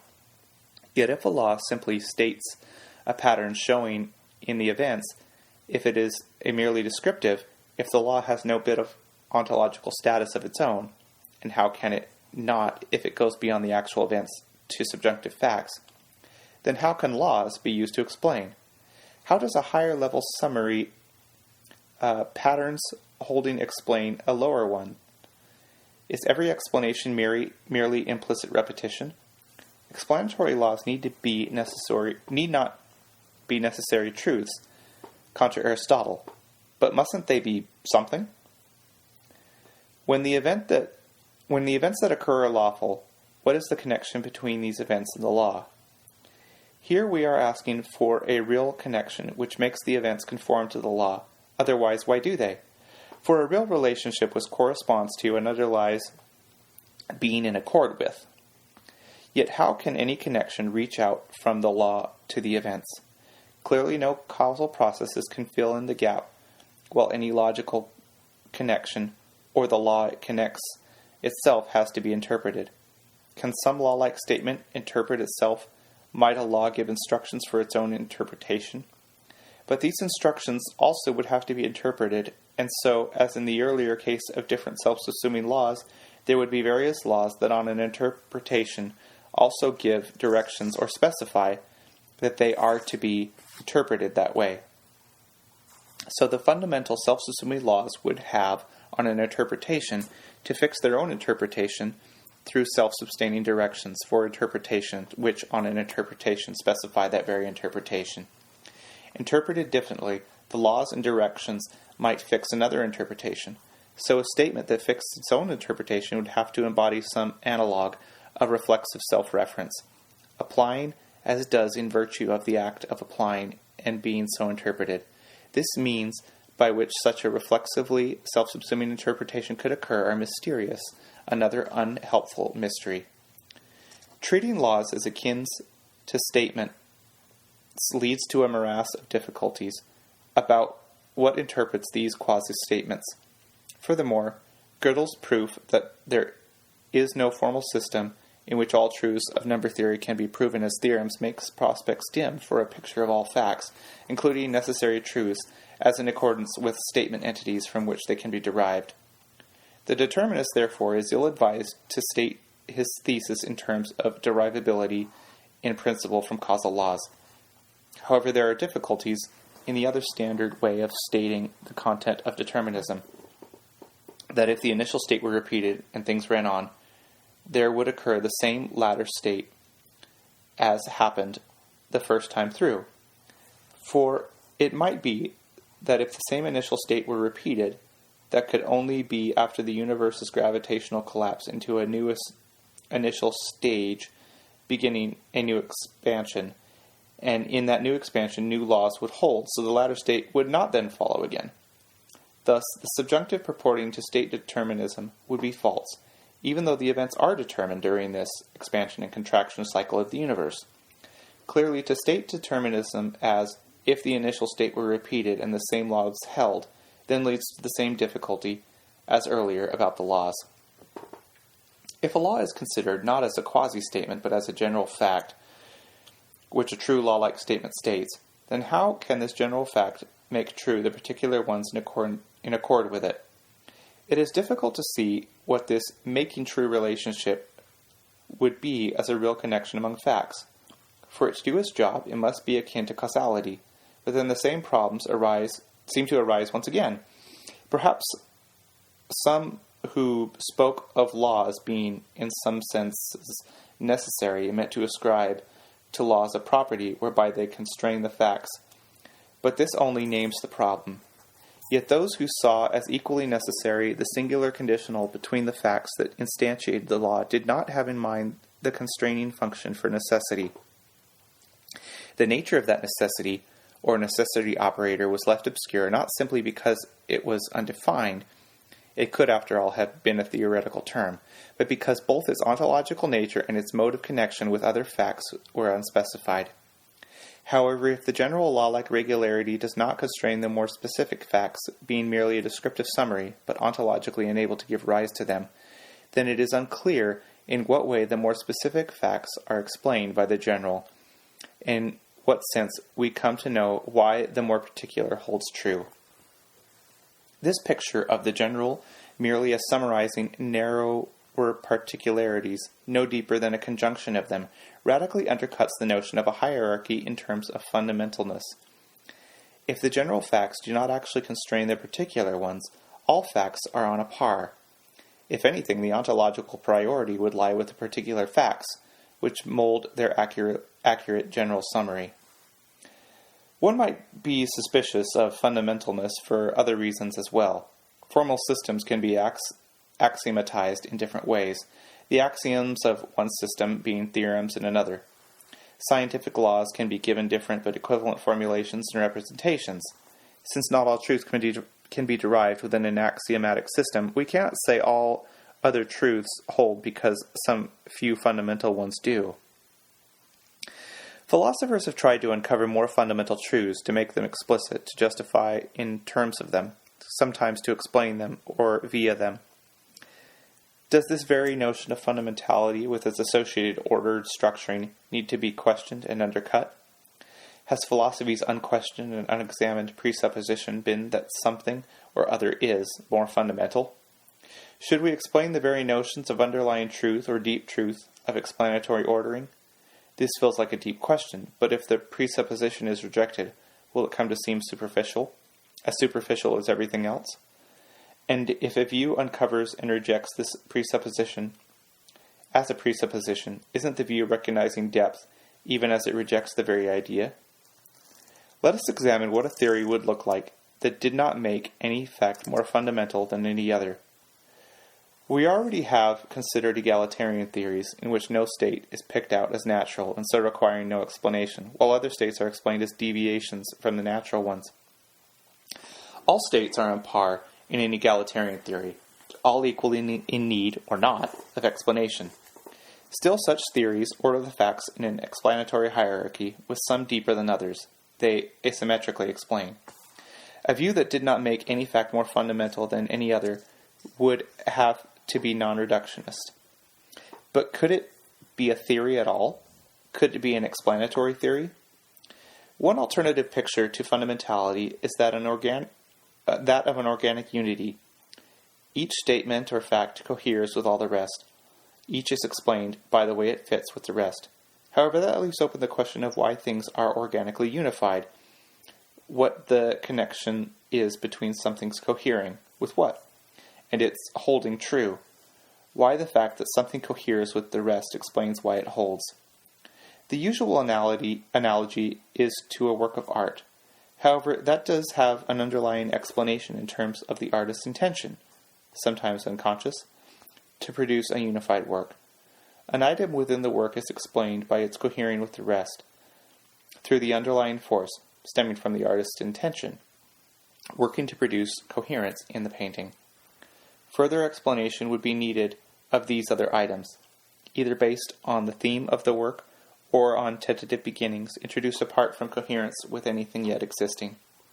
Thus, the needed explanation of why there is organic unity among the facts seems to reintroduce distinctions in fundamentalness. Might there be a principle of, or including, organic unity from which other facts follow, that also is self-subsuming?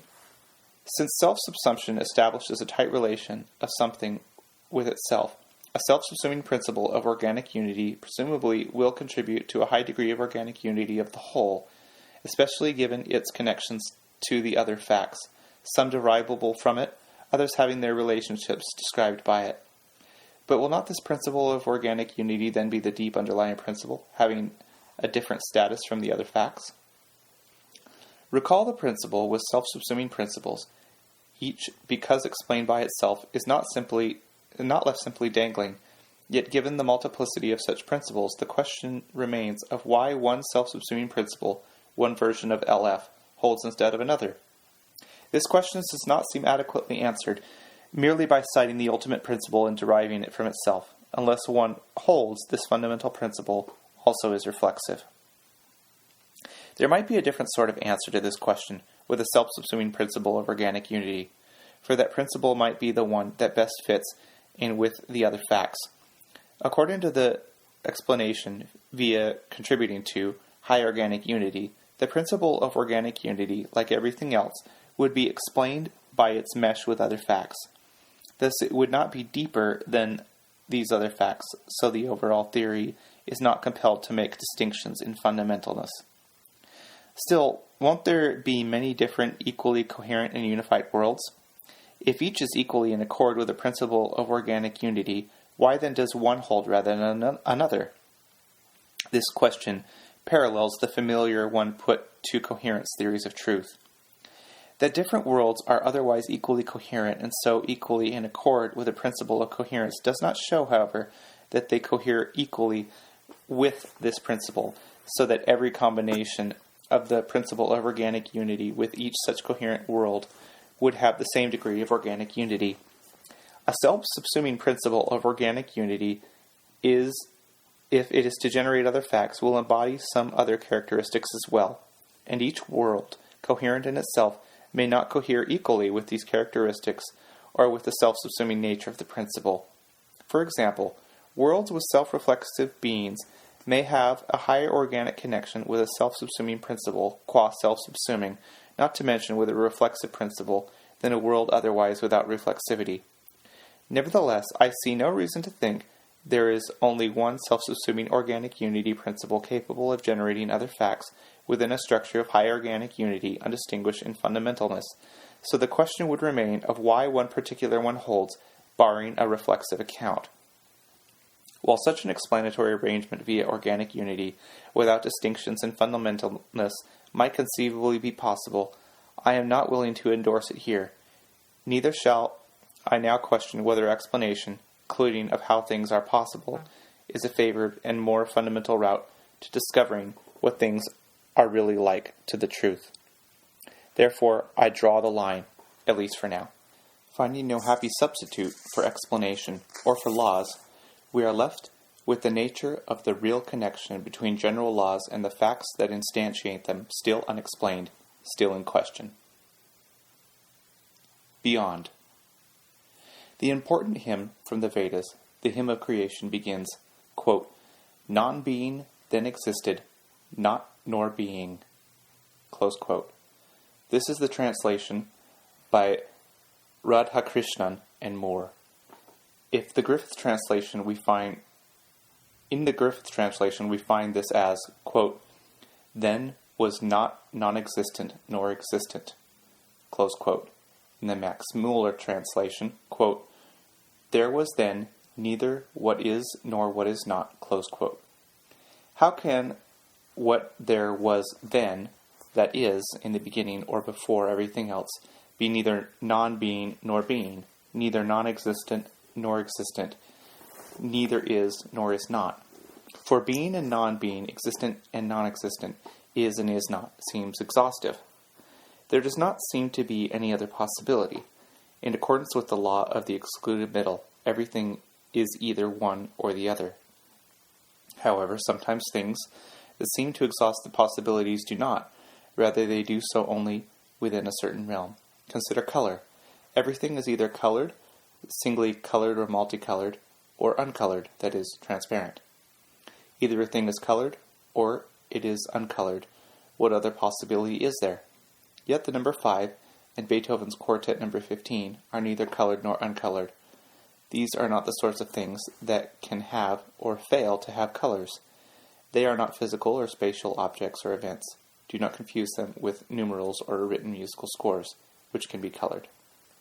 Let us say that this pair of terms, colored, uncolored, has a presupposition. It presupposes that the thing or subject to which the term colored or uncolored are applied is a physical or a spatial object or event. When the presupposition X is a physical or spatial object or event is satisfied, then X is colored and X is uncolored. Exhaust the possibilities. When the presupposition is satisfied, X cannot be neither colored nor uncolored. However, when that presupposition is not satisfied, then X may be neither colored nor uncolored. Similarly, the pair of terms loud, not loud presupposes that X is a sound or a possible sound source. That is, a physical object or event. The number 5 is neither loud nor not loud. The pair of terms harmonious, unharmonious presuppose that a thing has parts related in a certain way. An elementary particle itself is neither harmonious nor unharmonious. Might it be that every pair of predicates that seems to exhaust the possibilities, apparently contradictory, has a presupposition beyond which neither of the term applies? We might picture a presuppositional statement as follows, figure 2.2. A rectangle represents all things there are, and circled things are the things that satisfy the presupposition. The pair of terms T1 and T2 divide up everything that satisfies the presupposition. Each such thing is one or the other. Outside the set of things that satisfies the presupposition are all the things that are neither, things to which neither one of these terms applies. The crosshatch area contains those things that are neither T1 nor T2. There are two ways we can try to avoid there being any presupposition, where the rectangle is everything that exists. Everything there is. We can simply draw a line across it, across all of it, letting T1 apply to one resulting part and T2 to the other. Figure 2.3. Nothing is left outside. However, this assumes that exists exhausts everything, that there is nothing that doesn't exist. This need not faze us. If there are things that do not exist, Santa Claus, golden mountains, and so on, let our large rectangle be all those things that do or could exist, and let our line then distinguish those things that exist from those that do not. Surely there is no presupposition now.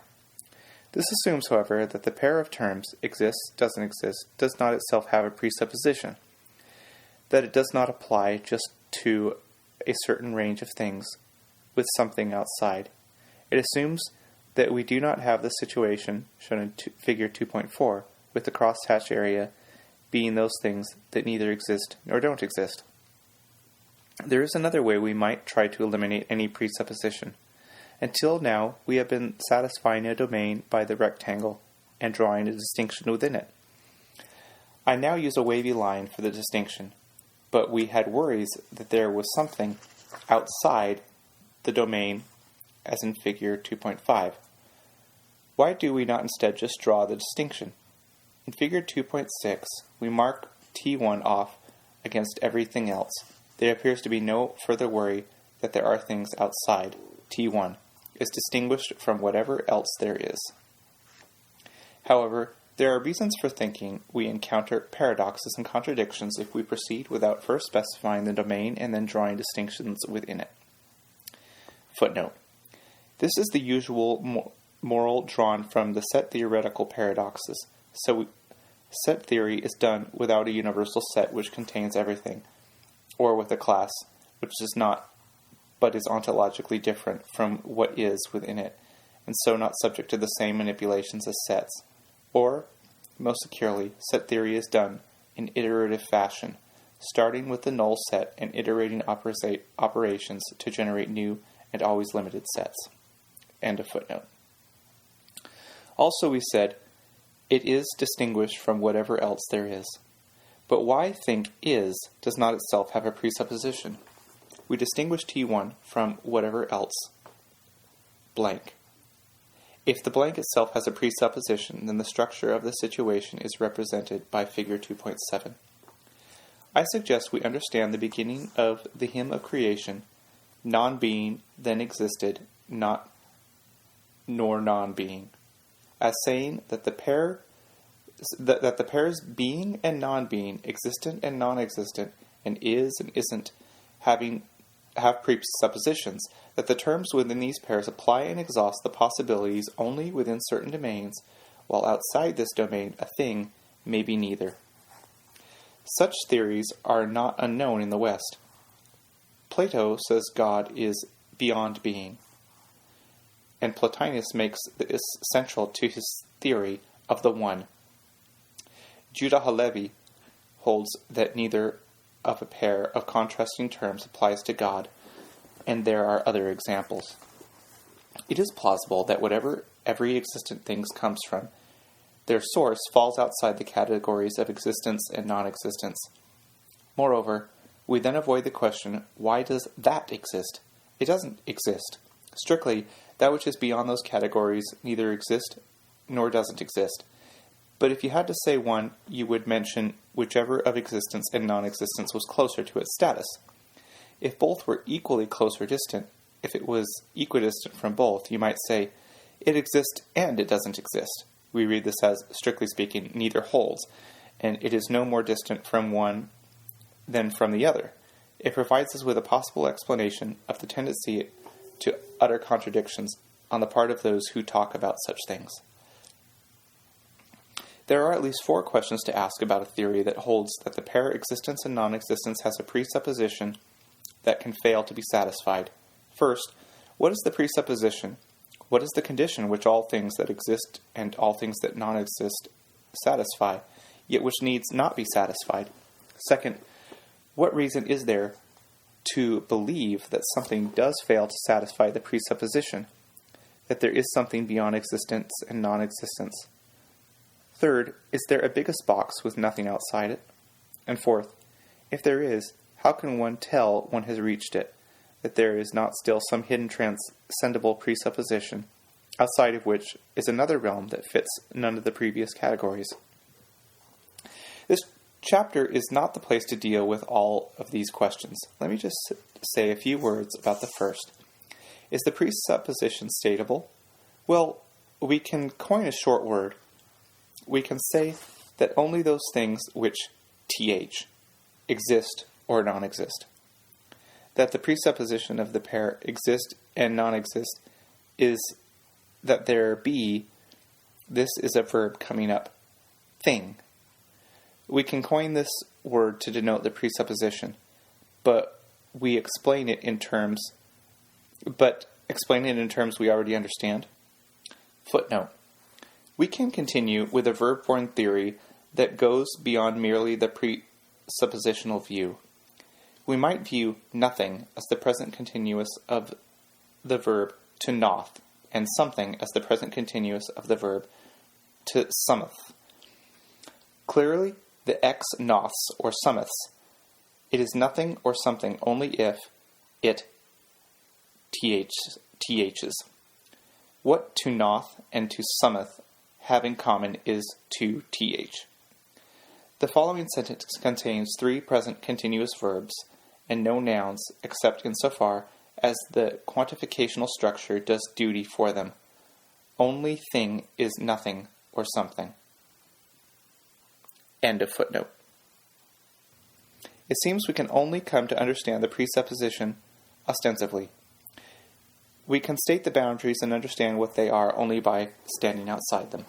If this is so, and if experience of what is outside the boundary is necessary to get one to see what the presupposition of the boundary is, and to understand what can transcend it, then such experience will be necessary to understand the position, to grasp its content. The experiences can function not only to support the position, in the next section we shall consider the intricate question of whether they do so, but also to ostensively explain it. The ostensive route is to understanding the position may be the only route we have, raising the possibility that all those who understand it realize that it is true. Shouldn't some accounts of a priori knowledge be revised then to exclude this realization as a priori? Persons who have had such experience struggle to describe them. They say all descriptions are inadequate, that strictly the experience is ineffable. This goes beyond saying that we cannot describe it in terms already available to us, that an ostensive encounter with it is needed to know what it is like and what any term applying to it means. Perhaps such ostensive acquaintance is needed to understand what sounds or sights are. An understanding which a blind or deaf person would lack in absence of direct stimulation of the brain to produce the experience. Still, those of us who do have the experience can produce a descriptive vocabulary to describe them. Sights and sounds are not ineffable. Perhaps those who call the experience of what is beyond existence and non-existence ineffable merely mean that they cannot adequately describe it to those who have had it. If so, their use of ineffable is misleading. Perhaps they mean something more. However, namely that there is a presupposition to the application of terms, that we normally live within the realm where the presupposition is satisfied, and hence never consider the possibility that there is such a presupposition, and finally, that their experience has taken them beyond the realm of presupposition to where all terms, just do not apply. This raises problems of a familiar sort. What about second-level terms, such as ineffable, or is such that first-level terms do not apply to it? We can leave these problems aside for now. Of something that does not satisfy the presupposition of the pair exists and non-exists, and so neither exists nor non-exists, we cannot ask why it exists. But though it does not exist, it does blank. Some verb must describe its status. So let us just coin a verb, to ohm, to fill in the blank. Ohming is what that which is beyond existence and existent does. It ohms. Now, it seems we can ask, why does it ohm? Why does it ohm rather than not? If the ineffability doctrine were true and the presuppositions for the application of the term were not satisfied, then of course we could not coin a term for what it does and then ask why it does that. But couldn't we just wonder why and mentally gesture in the direction of the ineffable? Or does the term why fail to get a grip along with the other terms?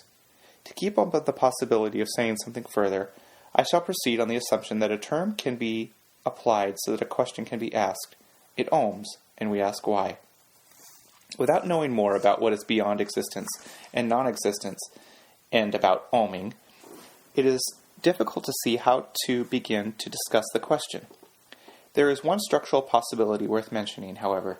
Various versions of the ontological argument for the existence of God founder on their treatment of exists.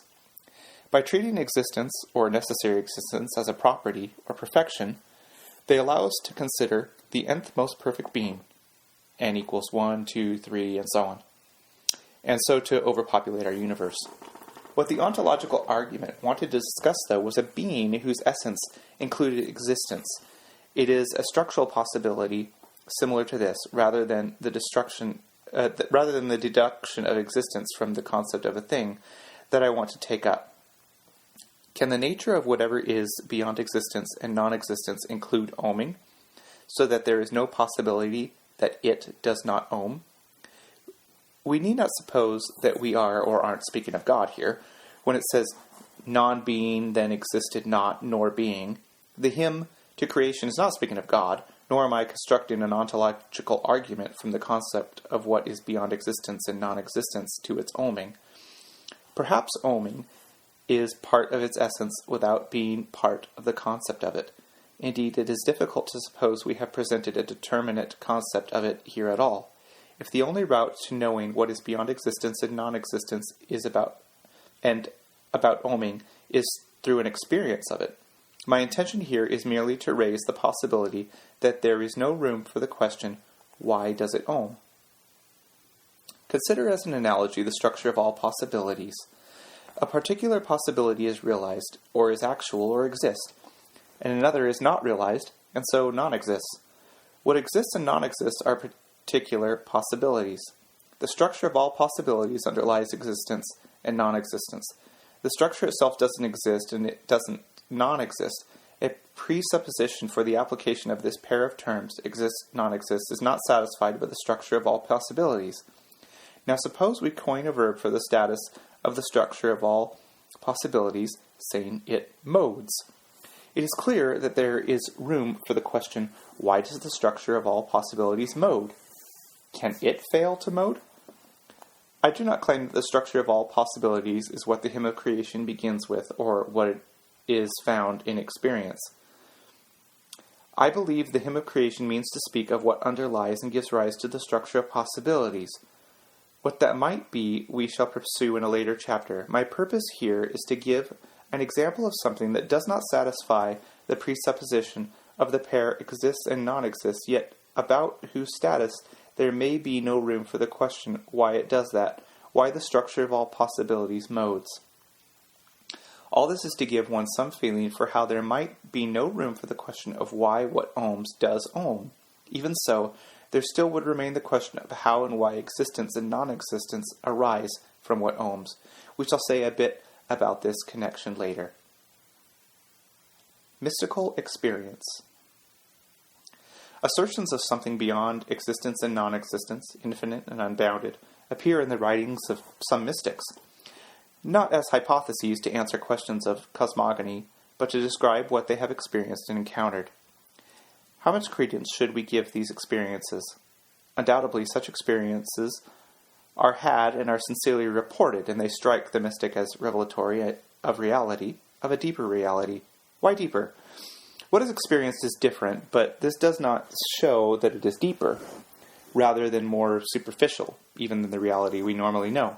The experiences come as revelatory of something deeper. Should we believe the report of the mystics is that there is this reality? Should the mystics themselves believe it? There are two major approaches to these experiences. First, to explain them away, to offer an explanation of why they occur that doesn't introduce, as an explanatory factor, anything like what the mystics claim to experience. And second, to see them as revelatory of a reality that is as it is encountered.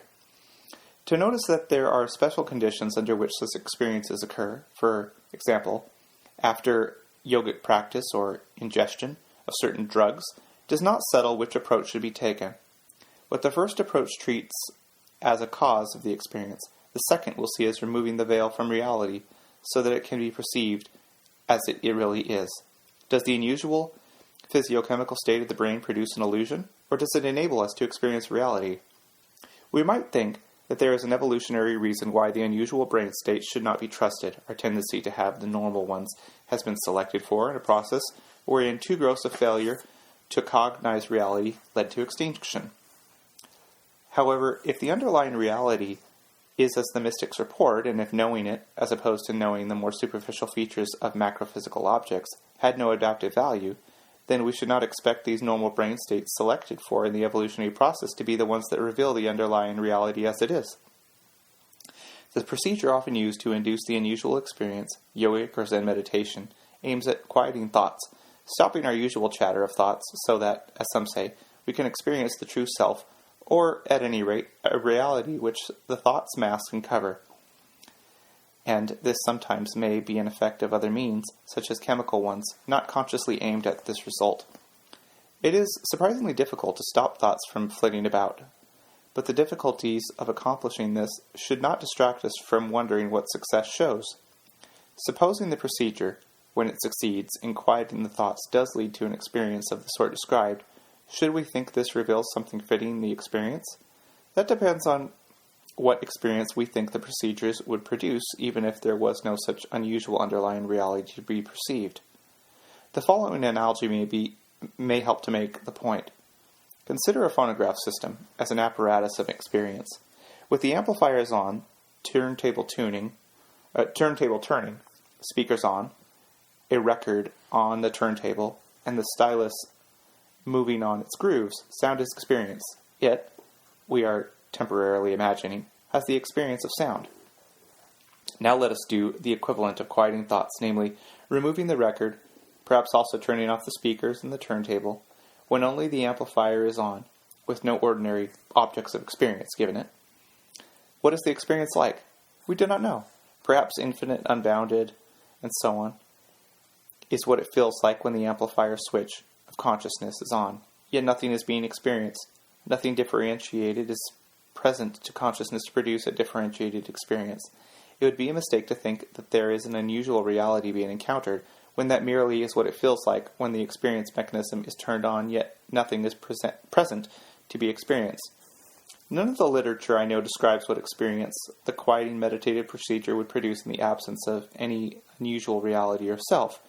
So we don't know whether the unusual experience is a revelation of an unusual reality or self, or instead an artifact of an unusual procedure of experiencing wherein most but not all functions are damped down. Will this debunking explanation have more difficulty in explaining the surprising and often momentous changes in people who have the experiences? Empiricist methodology, presumably, would have us treat the mystic's experiences on par with all other experiences to be fed into some procedure of theory generation and support.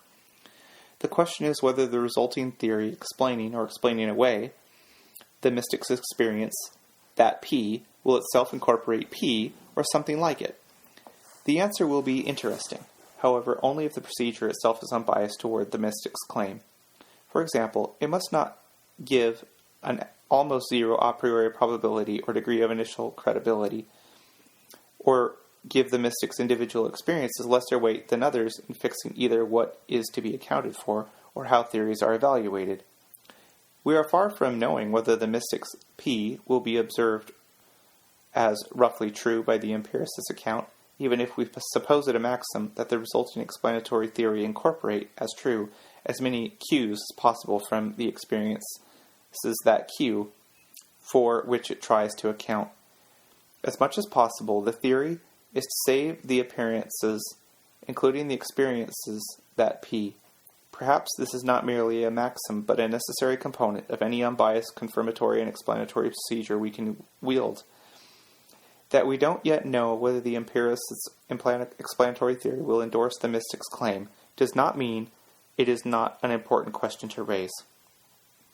Does the empiricist methodology distinguish between the mystic and the non-mystic? Or has the experience, while the other only hears it reported, but should this make a difference to what they believe?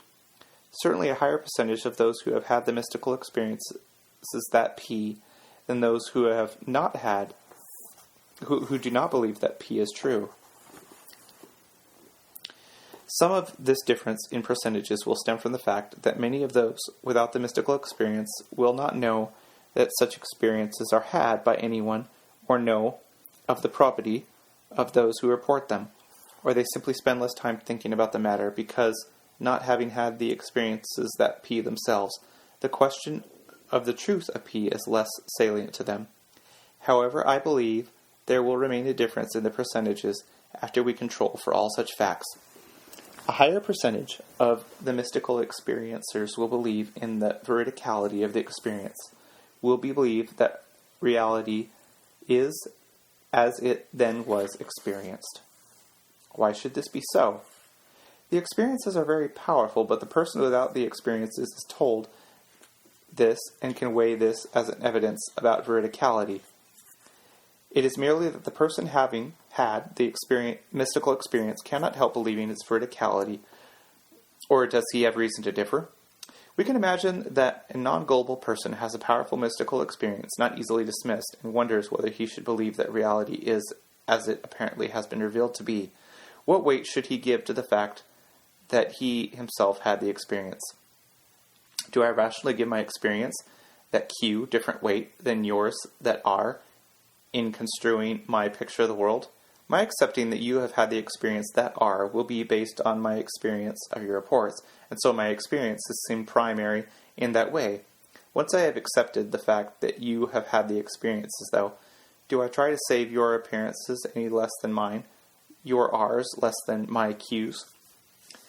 If somehow we were telepathically connected with a creature in another galaxy or universe having its experiences, then we must give those some credence, as our access into what that world is like. Must we give more credence to them than to the experiences of other denizens of that realm, which we come to know of via our telepathic contact? Apart from the earlier point about primacy, apparently not. And aren't we each in our own world simply in special telepathic communication with ourselves, as it were, so that it would be similarly inappropriate to give our own experiences that Q special weight or credence as compared to others' experience that R? Alternatively, imagine an amnesia victim who is being told of the experiences of different persons, including some people's mystical experiences. He comes to hold a general picture of the world which, let us suppose, rejects the mystic's claim that P. Should it make any difference to his belief if now he is told, you were one of the people who had that mystical experience? Surely not. He has already considered how much evidential weight to give the fact that such an experience was had, under certain conditions, with a certain frequency. How much weight to give to the fact that someone had the experience. It is irrelevant further information that the someone was himself, rather than another of the same specified degree of probity, sincerity, and so on.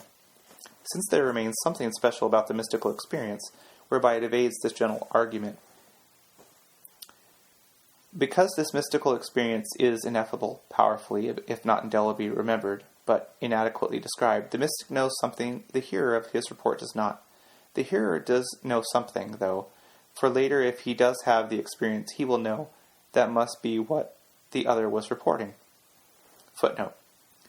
Though even this may be unclear. For example, Madhyamika Buddhists report experiences of emptiness, of a vibrant void, while Vedantists report an experience of the fullest possible pure infinite existence, consciousness, bliss. Are they experiencing the same thing? It would help to have someone who reported, in the suitable language, having both experiences, and that they were different, rather than all reporting only one or the other. We need to hold... End of footnote. We need not hold that nothing can be transmitted by imagery, metaphor, and so on, only that something significant evades the description. The experiencer knows what the mystical experience is like in a way, and to an extent, the attentive listener does not, and in a way and to an extent, the amnesiac does not, who is told he once had a certain sort of experience which he doesn't remember. Relevant is not simply the fact that the experiencer had the experience, for the amnesiac also had it, but the way this fact normally shows itself in the person's evidential base. There is evidence available to the experiencer, who remembers, that is not available to the hearer or the amnesiac, so there is a reason for him to reach a different conclusion than they do. We can see how he might reasonably believe that P, that there is an infinite underlying reality transcending existence and non-existence, while they could not. This explanation does not show that the person whose mystical experience does reasonably differ in his view that P, but it does leave room for such a difference, showing how such a reasonable difference might be possible. What should a person without mystical experience who realizes all that has been said thus far believe? He knows that almost all those who have mystically experienced that P believe that P, and that something about their experience, which eludes telling and so is unknown to him, may properly play a role in their belief.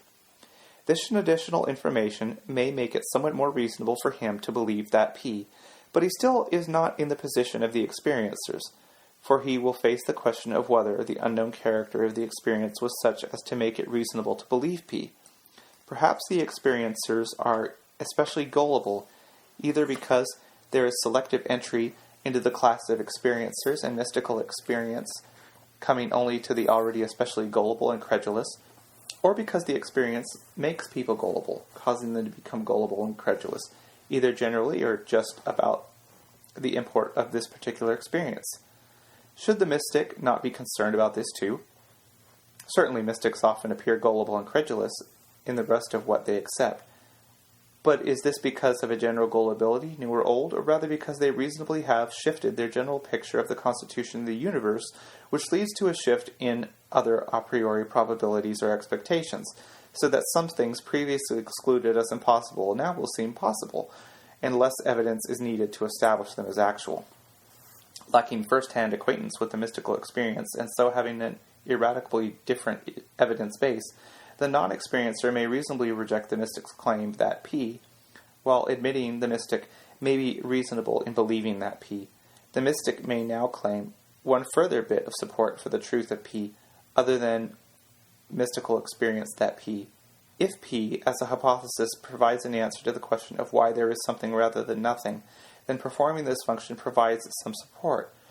Thus we have two independent routes to P, each reinforcing each other, the experiential route of the mystics and the explanatory route in philosophical cosmogony. That the purported fact that P is the right sort of thing to explain why there is something rather than nothing does not show how it does this. It does not show that the particular connection is between the fact that P and our universe, or its contents in detail. Here we must be careful about the mystic's claims, distinguishing those P's for which he claims or reports an experience that P from the other statements that he introduces as hypotheses to connect the deep underlying reality he experiences with the superficial one he normally inhabits. These connections the mystic does not himself even claim to experience, and they have lesser authority than his experiences. The mystic's special knowledge of his experience does not extend to a special authority about his and his object's connections to ordinarily perceivable reality. For this connection does not link with, much less get revealed in, the ineffable character of the experience. For this reason, we find many theorists of the connection, even among mystics. Some see our world as an illusion. To whom? Others like a work of fiction, others a thought, others as an emanation, others as a creation, and so on. Views all based on the fundamental underlying reality described in P. The fact is, I think that what is experienced by the mystics is so different from our ordinary world, yet it is experienced as underlying that world and as more real, that the mystic gropes or leaps for some explanation, for some theory of how it underlies the world, or how the two might be connected. Similarly, the mystic who experiences himself as infinitely perfect underlay of everything, neither existing nor non-existing, whether in the experience that Atman equals Brahman, or in the experience of being the void, has to explain why he did not always realize this, his own true nature. Since he didn't experience himself becoming ignorant, his explanation of his recent ignorance is always only a hypothesis. So mystics present different theories here as well. Greater credence should be given to the mystic's experiences than to his hypotheses, but by the non-mystic, both by the non-mystic and by the mystic. Footnote. Though perhaps some mystical experiences can seem to indicate something about the character of the connection, even if not the details. Some of the yogic mystical experiences are of the self as being the underlying substance of the universe or an infinite purity. Also, I think of it as turned back onto itself, creating itself the experiential analog of self-subsuming. The practitioner of Hatha Yoga develops extraordinary suppleness and physical capabilities, and the yoga manuals are explicitly dark and mysterious about some of the practices. In these classic manuals, the practitioner of yoga is warned to keep some things very secret and to do them only in private. For example, Garanda Samhita contains 5 admonitions that different practices are very secret. Siva Samhita says the wise yogi should practice this in secret in a retired place. See the passages quoted in Theos Bernard Hatha Yoga. For an indication of the suppleness of the body developed, see the photographs there.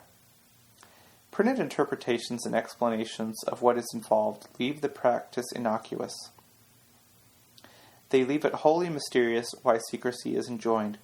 Why, if that is all that is involved, the manuals do not say it straight out.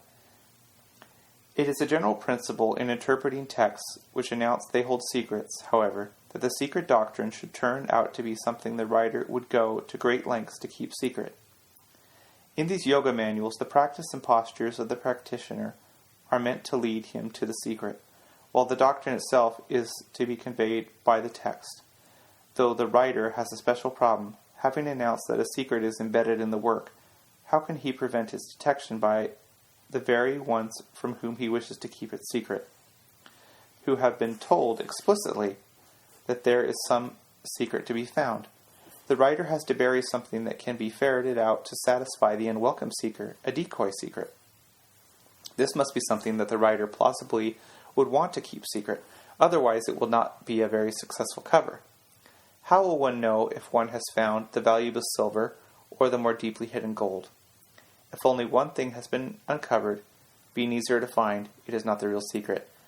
But has any author buried a secret doctrine underneath 2 covers, or flashed the fact of contained secrets without announcing it, by discussing esoteric devices, doctrines, rambunctiously? What are the yoga manuals keeping hidden within which the practitioner is expected to come to himself? What does the cutting of the Phrinam Lingai aid? What nectar is brought upwards and drunk? What is the mouth of the wall of nectar over which the tongue is placed? And what ambrosia is drunk daily? These are the terms used in the yoga manuals. I conjecture that one of the acts the male yogis perform during their experiences of being identical with infinitude is autofellatio, wherein they have an intense and ecstatic experience of self-generation, of the universe and themselves turned back upon itself in a self-creation.